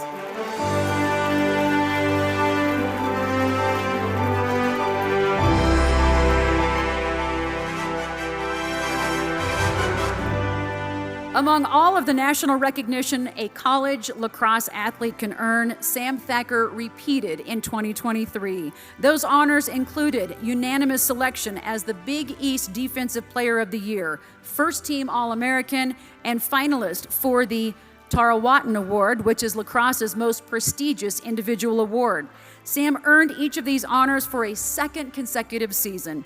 Then there were the new accomplishments she added to her resume and her program's history. Last spring, Sam was named the Division I Defender of the Year, the first to receive that award for DU, her second straight first-team All-American selection, and was also a first for her DU team, and that it earned its first ever NCAA Final Four appearance, which included Sam as a selection to the NCAA Championship All-Tournament team. So tonight, we are happy to repeat ourselves because Sam Thacker is an elite winner again, being celebrated by Sportswomen of Colorado.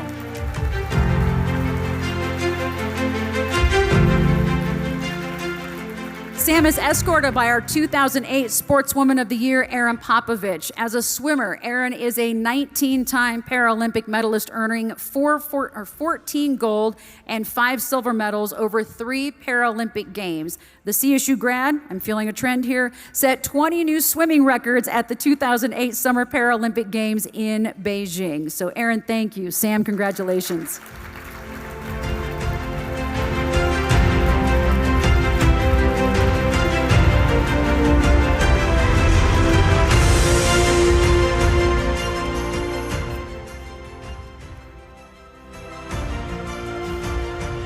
All right, for our next award, we're going to keep Sam on stage for a little bit and invite her DU lacrosse team members here tonight as they represent the team and their coach, Liza Kelly.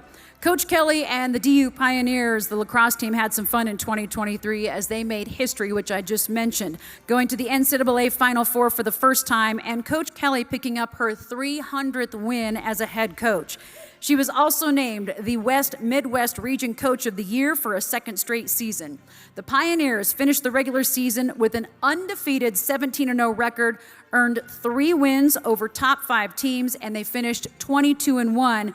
Their only loss coming to the eventual national champion Northwestern in the NCAA semifinals. It was a dream season for Coach Kelly and her players, setting school records all the way to a number 4 final ranking. The team has built a championship tradition and a culture that rivals as the best in any sport, turning DU into one of the best women's lacrosse programs in the country. The men have been doing it for a while. Now it's the women's turn. For that incredible run to the Final Four, Coach Liza Kelly and the Pioneers, our coach and team of the year.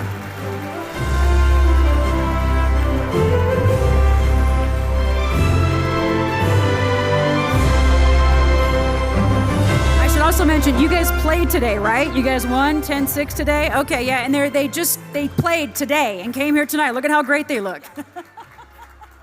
Oh, come back for a picture. Oh, it's over Stanford, a 10-6 win over Stanford. All right, there we go. Nice. And I think we have Julia, Sloan, Anna, and Reagan. All right, very good. All right. Thanks, ladies.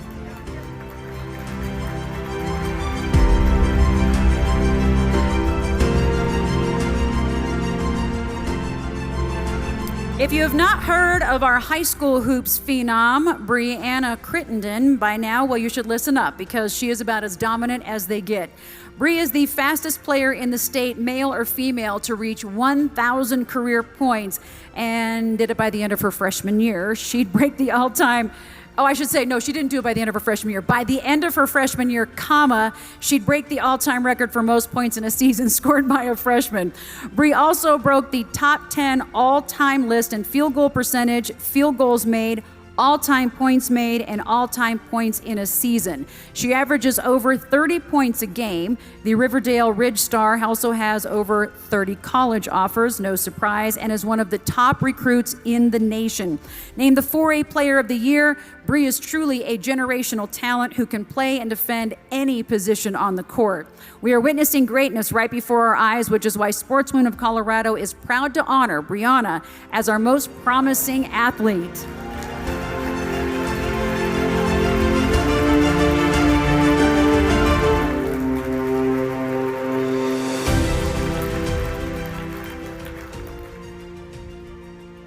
Oh, I need to say who you're escorted by. I'm so sorry. We have Hall of Famer Bridget Turner escorting Brianna, who at the 1985 banquet was described as the finest female high school basketball player to ever play in Colorado. Bridget went on to lead the Lady Buffs to national prominence. Maybe it's about time some of the first, it's with the first names, the BRI, I think they're right. We got Bridget, we got Brianna, so we got two amazing hoopsters up on stage here.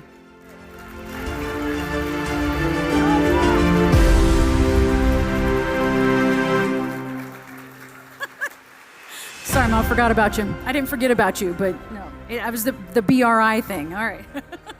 Oh, God. All right.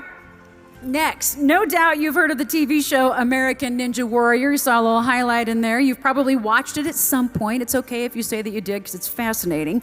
You may not know this, that ninja obstacle course racing is going to be part of the 2028 Olympics. So you'll get to watch it even more, right? Fun fact. And it just so happens one of the top contenders to compete in 28 is a teenager who attends the University School of Colorado Springs. Her name is Jaleesa Himka. The TV show is described featuring America's most difficult obstacle courses, and Jessica was just 15 when she qualified for the national finals. Then while she was there, she became the youngest female to ever conquer the famous spider wall. And the youngest ever is kind of her thing because at the Obstacle Course World Racing Championships, she was again the youngest ever to win back-to-back age group wins at the world titles at all three distances, by the way. All of that makes Jaleesa Himka our first ever Ninja Warrior honoree.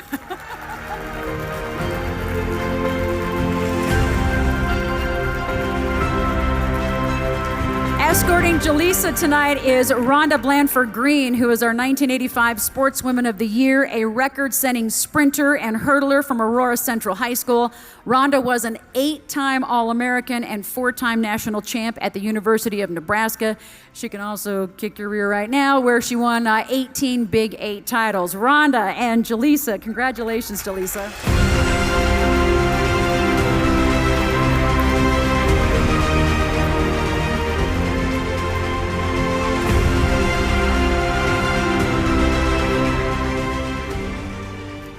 After winning the U.S. Racquetball Women's Singles Championship in 2022, Erica Manila continued her rise in the sport this past year. The Regis Jesuit alum and Denver Athletic Club member ascended to the #1 ranking in the U.S. and the #4 ranking on the Ladies Pro Racquetball Tour. This past fall, the Team USA athlete won a bronze medal in doubles at the Pan American Games in Chile and also took home a gold medal in mixed doubles with her brother, Adam. Along the way, she made multiple singles finals on the Ladies Pro Racquetball Tour while emerging as one of the top national faces of the sport. Erica does more. She also runs her own racquetball coaching company, Manila Athletics, with her brother, and she started a junior racquetball program at the Denver Athletic Club. Our winner in racquetball, Erica Manila.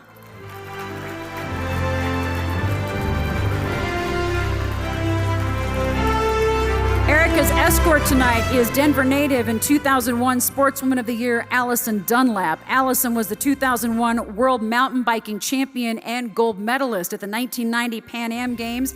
The Colorado College grad is a 12-time U.S. national champ in bike racing. Allison and Erica.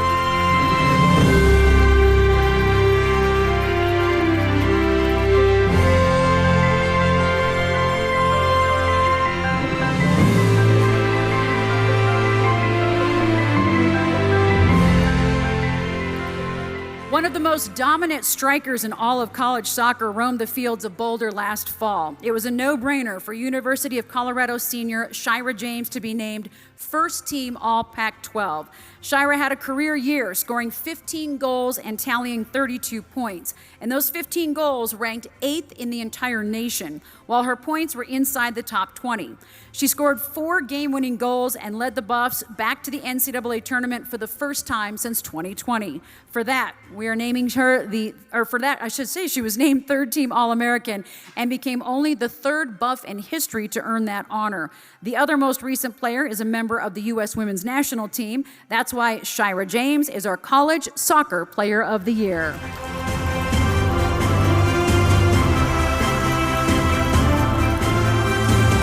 Sherrod's escort tonight is Denver East grad and junior college All-American Benita Martin, who is a member of the 1989 CU women's basketball team, which went to the Elite Eight. Benita now works in the Denver District Attorney's Office as the director of the Juvenile and Adult Diversion Programs. Benita and Sherrod, thank you.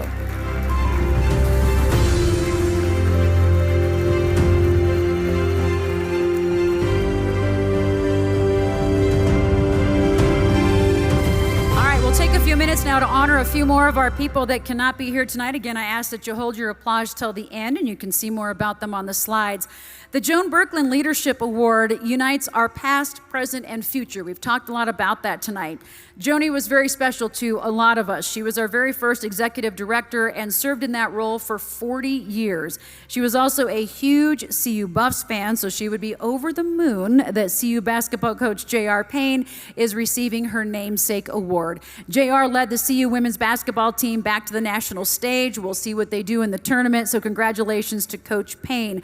Listed as the #1 ranked goalie in the nation, Betty Nelson was selected as the best in her classification as the 5A Player of the Year and is currently playing for national powerhouse North Carolina, the Tar Heels, and she is our high school lacrosse honoree this year.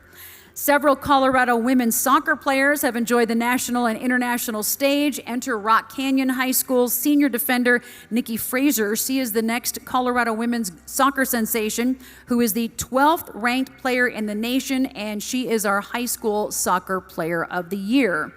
At age 22, Sophia Smith made history when she became the youngest player to ever score 2 goals in her World Cup debut, knocking 2 balls into the net against Vietnam. She was named as the Golden Boot Award winner in the NWSL for the player with the most goals scored in a season and is this year's professional soccer honoree.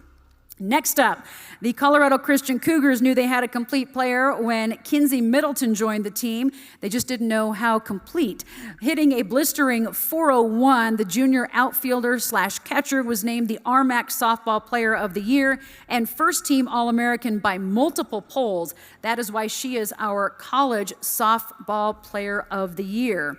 Next, everything Fort Collins resident and professional softball award honoree Savannah Jaquich touches seems to turn to gold. She was a member of Team USA when she helped lead the squad to an impressive gold medal victory in the World Games in Italy, and then followed that up by winning gold in the Pan Am Games, and we appreciate her father, William, who is here with us tonight.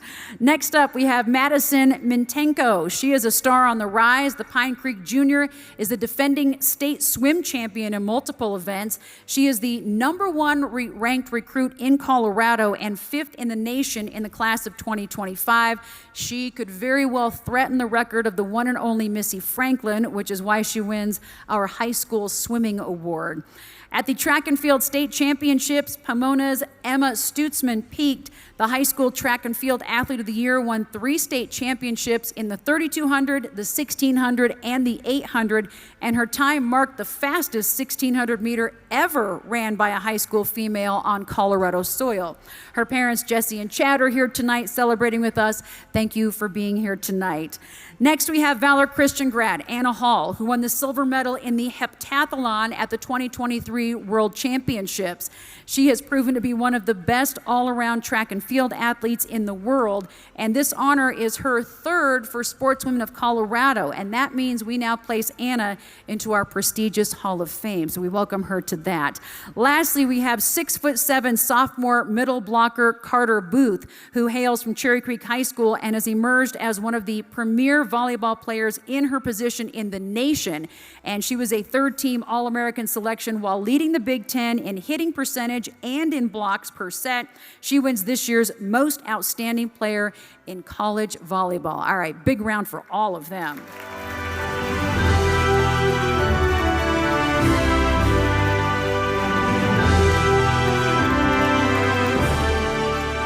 Also, a quick reminder, don't forget that later this evening we will be naming our Sportswoman of the Year, which is our most prestigious award. Let's take a look at those individuals and teams who have won this award during the last 50 years.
Wow.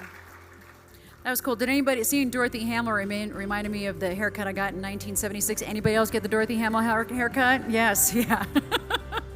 I was just, God, loved her. Okay, here we go. Back to our award winners who are here tonight. Standing at 5'4", Addie Osborne of the Erie Tigers, led the state in home run power. 19 balls thrown her way went over the fence last fall season, which set a record for the best single season of home runs in the last 15 years. That accomplishment will go down as one of the best hitting performances in state history. Annie said, quote, "I think it's more important to just hit for the team, but home runs are cool," end quote. Her other numbers are pretty cool too, batting a .518 with 58 runs batted in. These numbers helped the Tigers to the 5A state title game, and Addie being named the 5A Player of the Year. She is a member of the National Runner-Up Club team, Colorado Stars, and will continue playing at Rutgers University next season. Our winner in high school softball, Addie Osborne. Escorting Addie tonight is Smoky Hill alum and 2001 Hall of Fame inductee Megan Kaltenbach. Thank you. I've said it a million times and couldn't get it. Megan's a 15-time Class 5A state champion in track and cross country and a 2-time NCAA champ for the University of North Carolina. Megan, thank you. Addie, congratulations.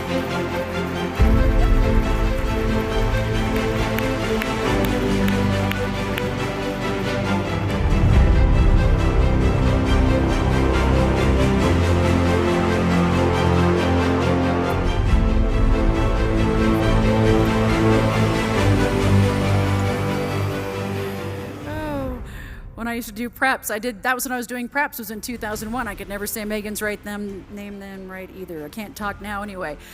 We don't have very many left, all right? Here we go. If someone wanted to find out what kind of competitor Fairview's Quinn Bernthal is, they need to look no further than the first set of Class 5A #1 single championship match last May. Quinn didn't dominate her way to a win. In fact, she didn't even escape a back-and-forth battle with a narrow victory. Truth be told, she actually lost the first set. But then things changed. Rather than dwelling on it, she opted to keep her focus forward, and she stayed attentive to her goal. She ultimately emerged with a 3-6, 6-1, 6-4 win to capture Colorado's #1 singles crown that had eluded her the year before. Quinn ended the year as the top-ranked player in the state of Colorado and #1 in the entire mountain region.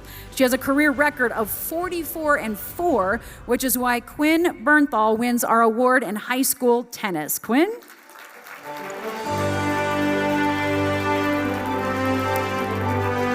Quinn is escorted tonight by Pueblo native and 1974 award winner in high school tennis, Ann Vento Bablabi. Ann was the winner of the first female Steinmark Award in 1974, a 3-time state champ, and top-ranked Colorado Tennis Association 18 and under player. Thank you, Ann. Congratulations, Quinn.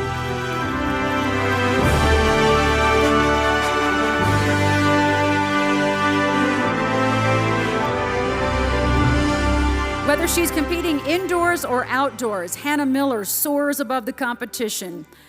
The quantitative and biosciences and engineering graduate, that's a lot for a speech comm major to try and say, won the Division II Indoor Pole Vault National Championship, marking the first ever indoor women's national champion for the Colorado School of Mines and the program's first women's track and field national championship since 2004. Along the way, she's set the program and the RMAC indoor record. Her national championship winning attempt was 13 feet, 7 1/4 inches. In the outdoor season, the Texas native won the silver medal, also clearing 13 feet, 7 1/4 inches. Hannah earned the All-American status in both the indoor and outdoor seasons and was awarded the Colorado School of Mines top female athlete. Sportswomen of Colorado has followed suit, and we are going to recognize her as our College Track and Field Athlete of the Year, Hannah Miller.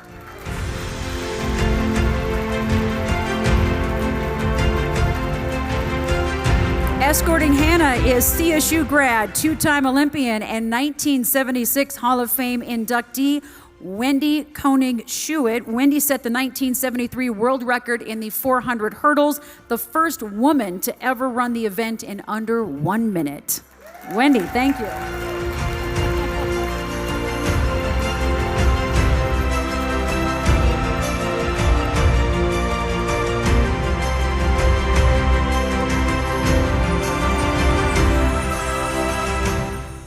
Myra Careau arrived at the University of Denver in 2023, and the freshman from Quebec quickly became a star in triathlon, both locally and nationally. Prior to DU, she won the World Triathlon Championship Series Grand Prix in Montreal over the summer. So when she went out in November to Tempe and won the Division I individual national title, it wasn't exactly a surprise. Overall, she had 2 wins and 3 podium finishes in 3 collegiate races in her debut season for the Pioneers, en route to becoming the first DU triathlete to win a national title.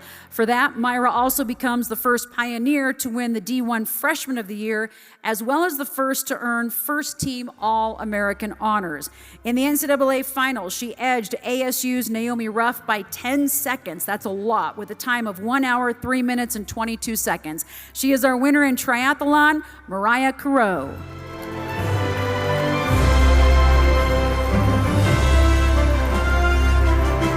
And we're going to stick national champions together. Myra is accompanied on stage by Smoky Hill running legend and 2003 Sportswoman of the Year, Caitlin Kaltenbach. In 2003, Caitlin went undefeated all year in the state, regional, and national championships, only the third athlete at that time to ever bring home the national crown. Caitlin, thank you, and Myra, congratulations.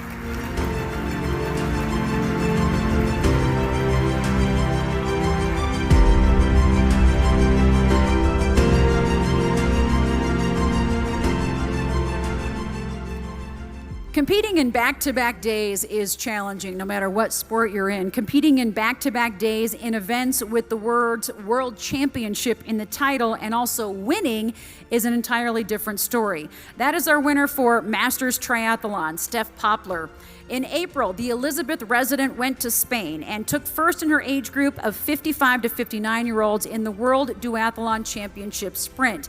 Then the very next day, she was the best in her age group again, this time in the World Duathlon Championship Standard, longer than a sprint. A few months later in July, she finished second in the world in her age group in the sprint triathlon. Then in September, Steph returned to Spain and found herself as the world champion in the super sprint triathlon. And if all of that wasn't enough, 2 days later, she finished with a silver in the Olympic distance. If you add it all up, she podiumed 5 times in world championship events last year. Steph has been an athlete her entire life between basketball, cross country, and track and field, and she is in her high school and college Hall of Fames. Tonight, we honor her in Masters Triathlon.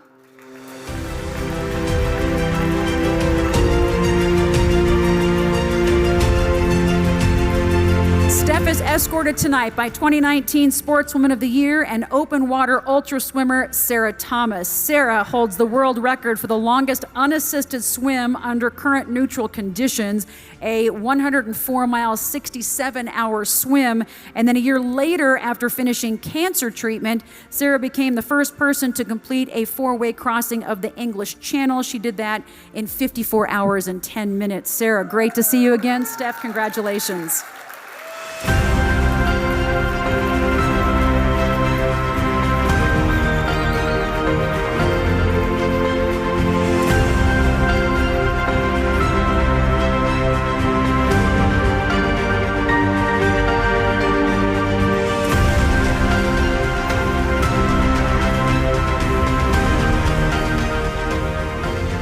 Her energy is boundless. That describes Delaney Russell perfectly, both as a standout player and remarkable individual. That description is from her future coach at the University of Montana. Here in Colorado, volleyball fans will vouch for the strong energy, the vertical bounce, the attacking power, and the dynamic skills that have made Delaney so entertaining and successful in her career. The 5'10" outside hitter led Valor Christian to a 29-0 record and a second straight state championship. Individually, Delaney was selected as the CHSAA 5A Player of the Year and Colorado's Gatorade Volleyball Player of the Year. Delaney is also a standout in the classroom and in the community. She has earned the Global Seal of Biliteracy in Spanish, a globally recognized assessment of a student's Spanish language skills. Please join me in saying congratulations in Spanish. Felicidades. Okay. To Delaney Russell as our winner for high school volleyball.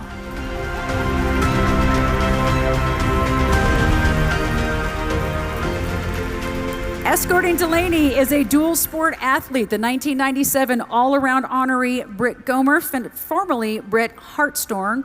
The University of Colorado grad led Lamar High School to 4 straight 4A state basketball titles and was the state MVP in all 4 of those years. Britt, thank you for coming. Delaney, congratulations.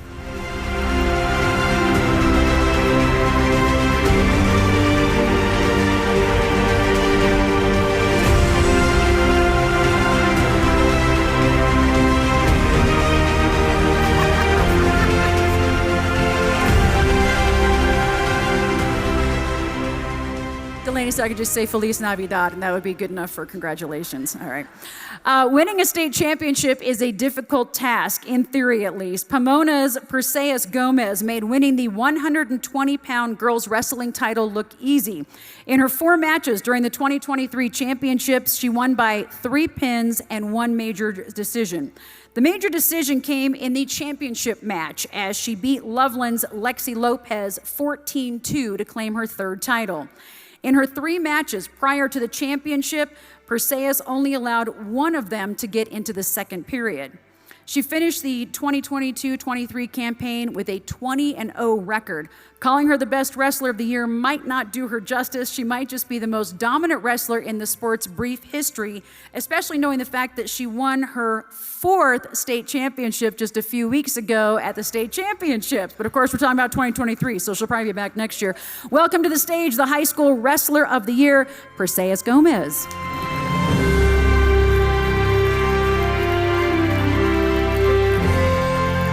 Escorting Perseus is our 1986 Sportswoman of the Year, Yolanda Johnson. Yolanda ran hurdles for George Washington, where she never lost a race her entire prep career and was named Gatorade's National Track and Field Athlete of the Year. She went on to race for CU, where she was an All-American all 4 years in the 100-meter hurdles and now coaches at Michigan State. Yolanda, thanks for coming. Congratulations, Perseus.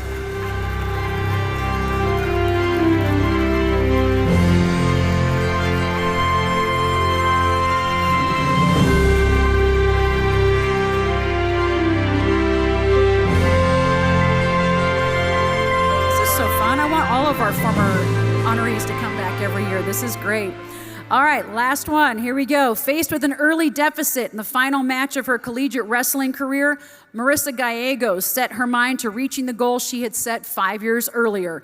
Marissa scored 7 unanswered points to become the first women's wrestling national champion in Colorado Mesa University's history, completing a perfect 28-0 season at 123 pounds. She compiled a 94-8 career record and was a 4-time top 3 national placer.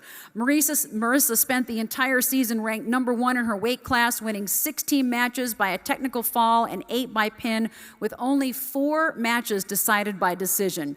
Now the Mavericks' assistant coach, after graduating with Scholar All-Academic Honors in May, Marissa was a 4-time wrestling All-American, a former Colorado High School state champ at Jefferson High School. Marissa Gallegos is our College Wrestling Athlete of the Year for a 3rd straight year, so that means she's going into our Sportswomen of Colorado Hall of Fame.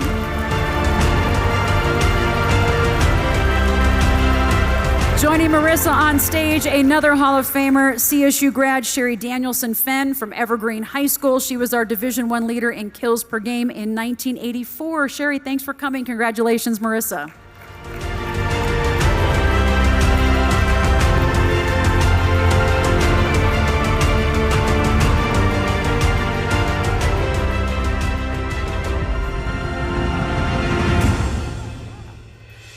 Okay, I said that's our last one for our honorees. We still have our biggest one of the night to go. So I will say adieu to all of you. It has been fabulous to come up here and do this once again. I really, really enjoy it, and I don't think I messed up too many names. That's good. From baby delivering Scott Stalker to world champion Steph Poplar to our newest Hall of Fame inductees, Anna and Marissa, I am so proud to be a part of this organization and to be back with everybody every year, to be a part of the nominating committee. It is just fantastic. And as Linda said earlier, if you know of an athlete that we should consider at our meeting, we do the meetings every January, so you have the whole year, but earlier is better, so you don't forget about the ones in the spring. Get those nominations in now, because we just don't want to leave anybody out that should be getting one of these awards that we have here tonight. So thank you again for allowing me the honor of introducing everybody tonight, and I'm going to turn it back over to our lovely lady in gold, and that would be Marcia Neville.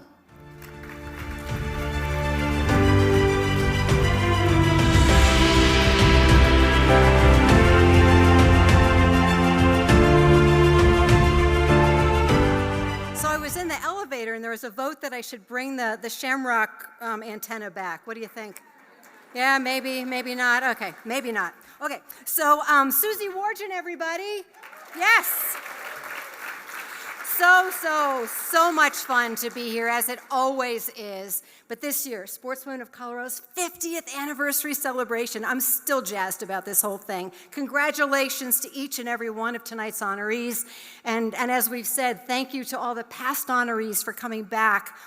Means a lot to have that connection and that support kind of going through the generations. And to our new honorees, remember that you are now the new legacy here. And the tradition heading into, ready for it? The next 50 years. So I guaranteed inspiration tonight. If I haven't delivered quite yet, well, let's go big with our big award of the night, Colorado's Sportswomen of the Year. The contenders for the honor are any of the honorees that you met tonight, or any of the past honorees who are in our Sportswomen of Colorado Hall of Fame. So there have been some amazing performances by our Hall of Famers that the selection committee just had to consider in addition to the honorees tonight. So here are some of the amazing performances by our Hall of Famers that we considered, including, you heard about her earlier, high-scoring soccer superstar Sophia Smith. Try saying that 10 times fast. Sarah Thomas, who you just saw, a past Sportswoman of the Year, who is with us tonight. She recorded yet another historic swim. Susie, I don't think this one was in your script. She completed the 47.5 miles across Lake Mead in just under 27 hours. That's worth consideration, right? Leadville ultramarathoner Courtney Dewalter. Now, for background, ultramarathons are 100 plus miles. And all that Courtney did this past year was take her sport's triple crown by winning all 3 ultras in just 10 weeks. 300 miles, 70,000 feet of elevation gain. Better her than me. And we cannot forget past Sportswoman of the Year and CSU grad Becky Hammond, who coached the Las Vegas Aces to their 2nd straight WNBA title. Yeah, so big accomplishments in the room, on the page. But our big winner is, can I get a drum roll? Here we go, big winner, world record-setting downhill skier Michaela Schifrin.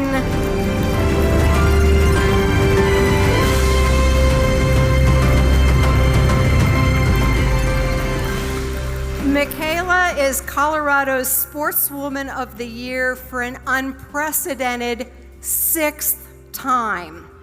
When she won her 87th World Cup race last season, Michaela became, we probably all know this, the winningest alpine skier of all time, woman or man.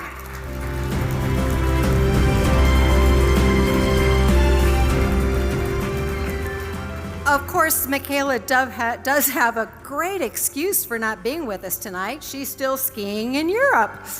And just yesterday, she extended her record when she recorded her 97th World Cup victory. Ladies and gentlemen, from Europe on videotape, your Sportswoman of the Year, Michaela Schifrin. Hi everybody, I hope you're having a wonderful evening celebrating all of the incredible sports people from Colorado. I am so fortunate to have sports be such a big part of my life. Sports teaches discipline, they teach time management, they teach perseverance and resiliency, and really some of the most key foundational skills for life beyond sports as well. And it's so meaningful for me to be recognized as Sportswoman of the Year again this year on the 50th anniversary. So thank you so much for this honor. Colorado really has had such a long history of incredible athletes across all sports that have paved the way for my generation and for generations to come. And this environment here, I really feel that it breeds athleticism from an early age. It it makes you want to spend time outside and being active, adventuring and exploring, and all of those things often lead to athletic success as well, but also success beyond sport. I've been so lucky to spend some of the most formative years of my life here and to live here now. I'm also very lucky, very fortunate to have such inspiring people in my life who have guided me through everything. First and foremost, my mom, who has been the coach who's probably been most impactful in my career. But not only that, but without a doubt, she has been my greatest supporter. Finally, I just want to say congratulations to all of the nominees and all of the recipients tonight. I really hope you all have a wonderful evening. Thank you. Thank you again.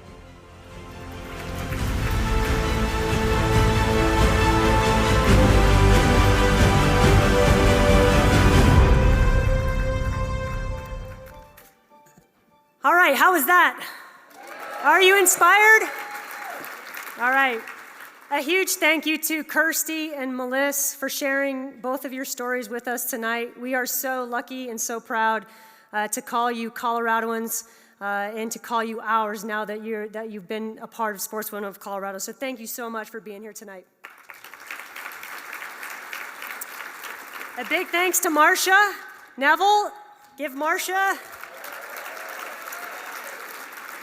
And you guys, Susie has about 8 jobs, and she's on every commercial that you watch. You've seen her on the radio. Now you're going to notice her voice every time she's on the radio, on the commercial. We are so grateful to have you a part of our award ceremonies. What you bring in notoriety and professionalism, and you being here means a whole heck of a lot, and just the humor that you bring as well. So thank you, Susie, for being a part of our event. All right, competitive greatness. That's what Sportswomen of Colorado founding godmothers were determined to celebrate. And it's the foundation of the inspiring stories that you heard tonight. We invite you to take that inspiration that you feel right now and put it into action. Girls and women in sports need all of us to support and advocate for them. Whether we volunteer, whether we coach, whether we officiate, even officiate K-Garms, we can all do that too, right? Whether we sponsor, whether we just go and cheer, it's up to us to actively engage. And we hope that you'll do that when you leave tonight. It's been our privilege to share this night with you.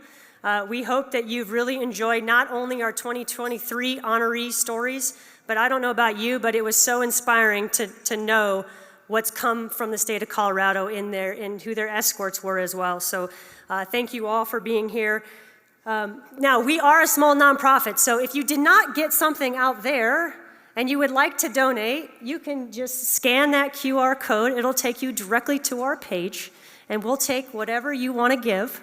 If you would rather give with cash or check, there are envelopes in the middle of your table. You can do that, and then we'll have people at the back door. If you want a silent auction item, we will close you out in the atrium area. And be patient with us. We're not the best cash registers. We don't have that system very well, so be patient. We'll try to be as fast as we can. All right. Thank you again. We need all of our 2023 award winners. Don't leave. We need you to come up to the stage. We're going to take a class picture. Thanks again, and drive safely.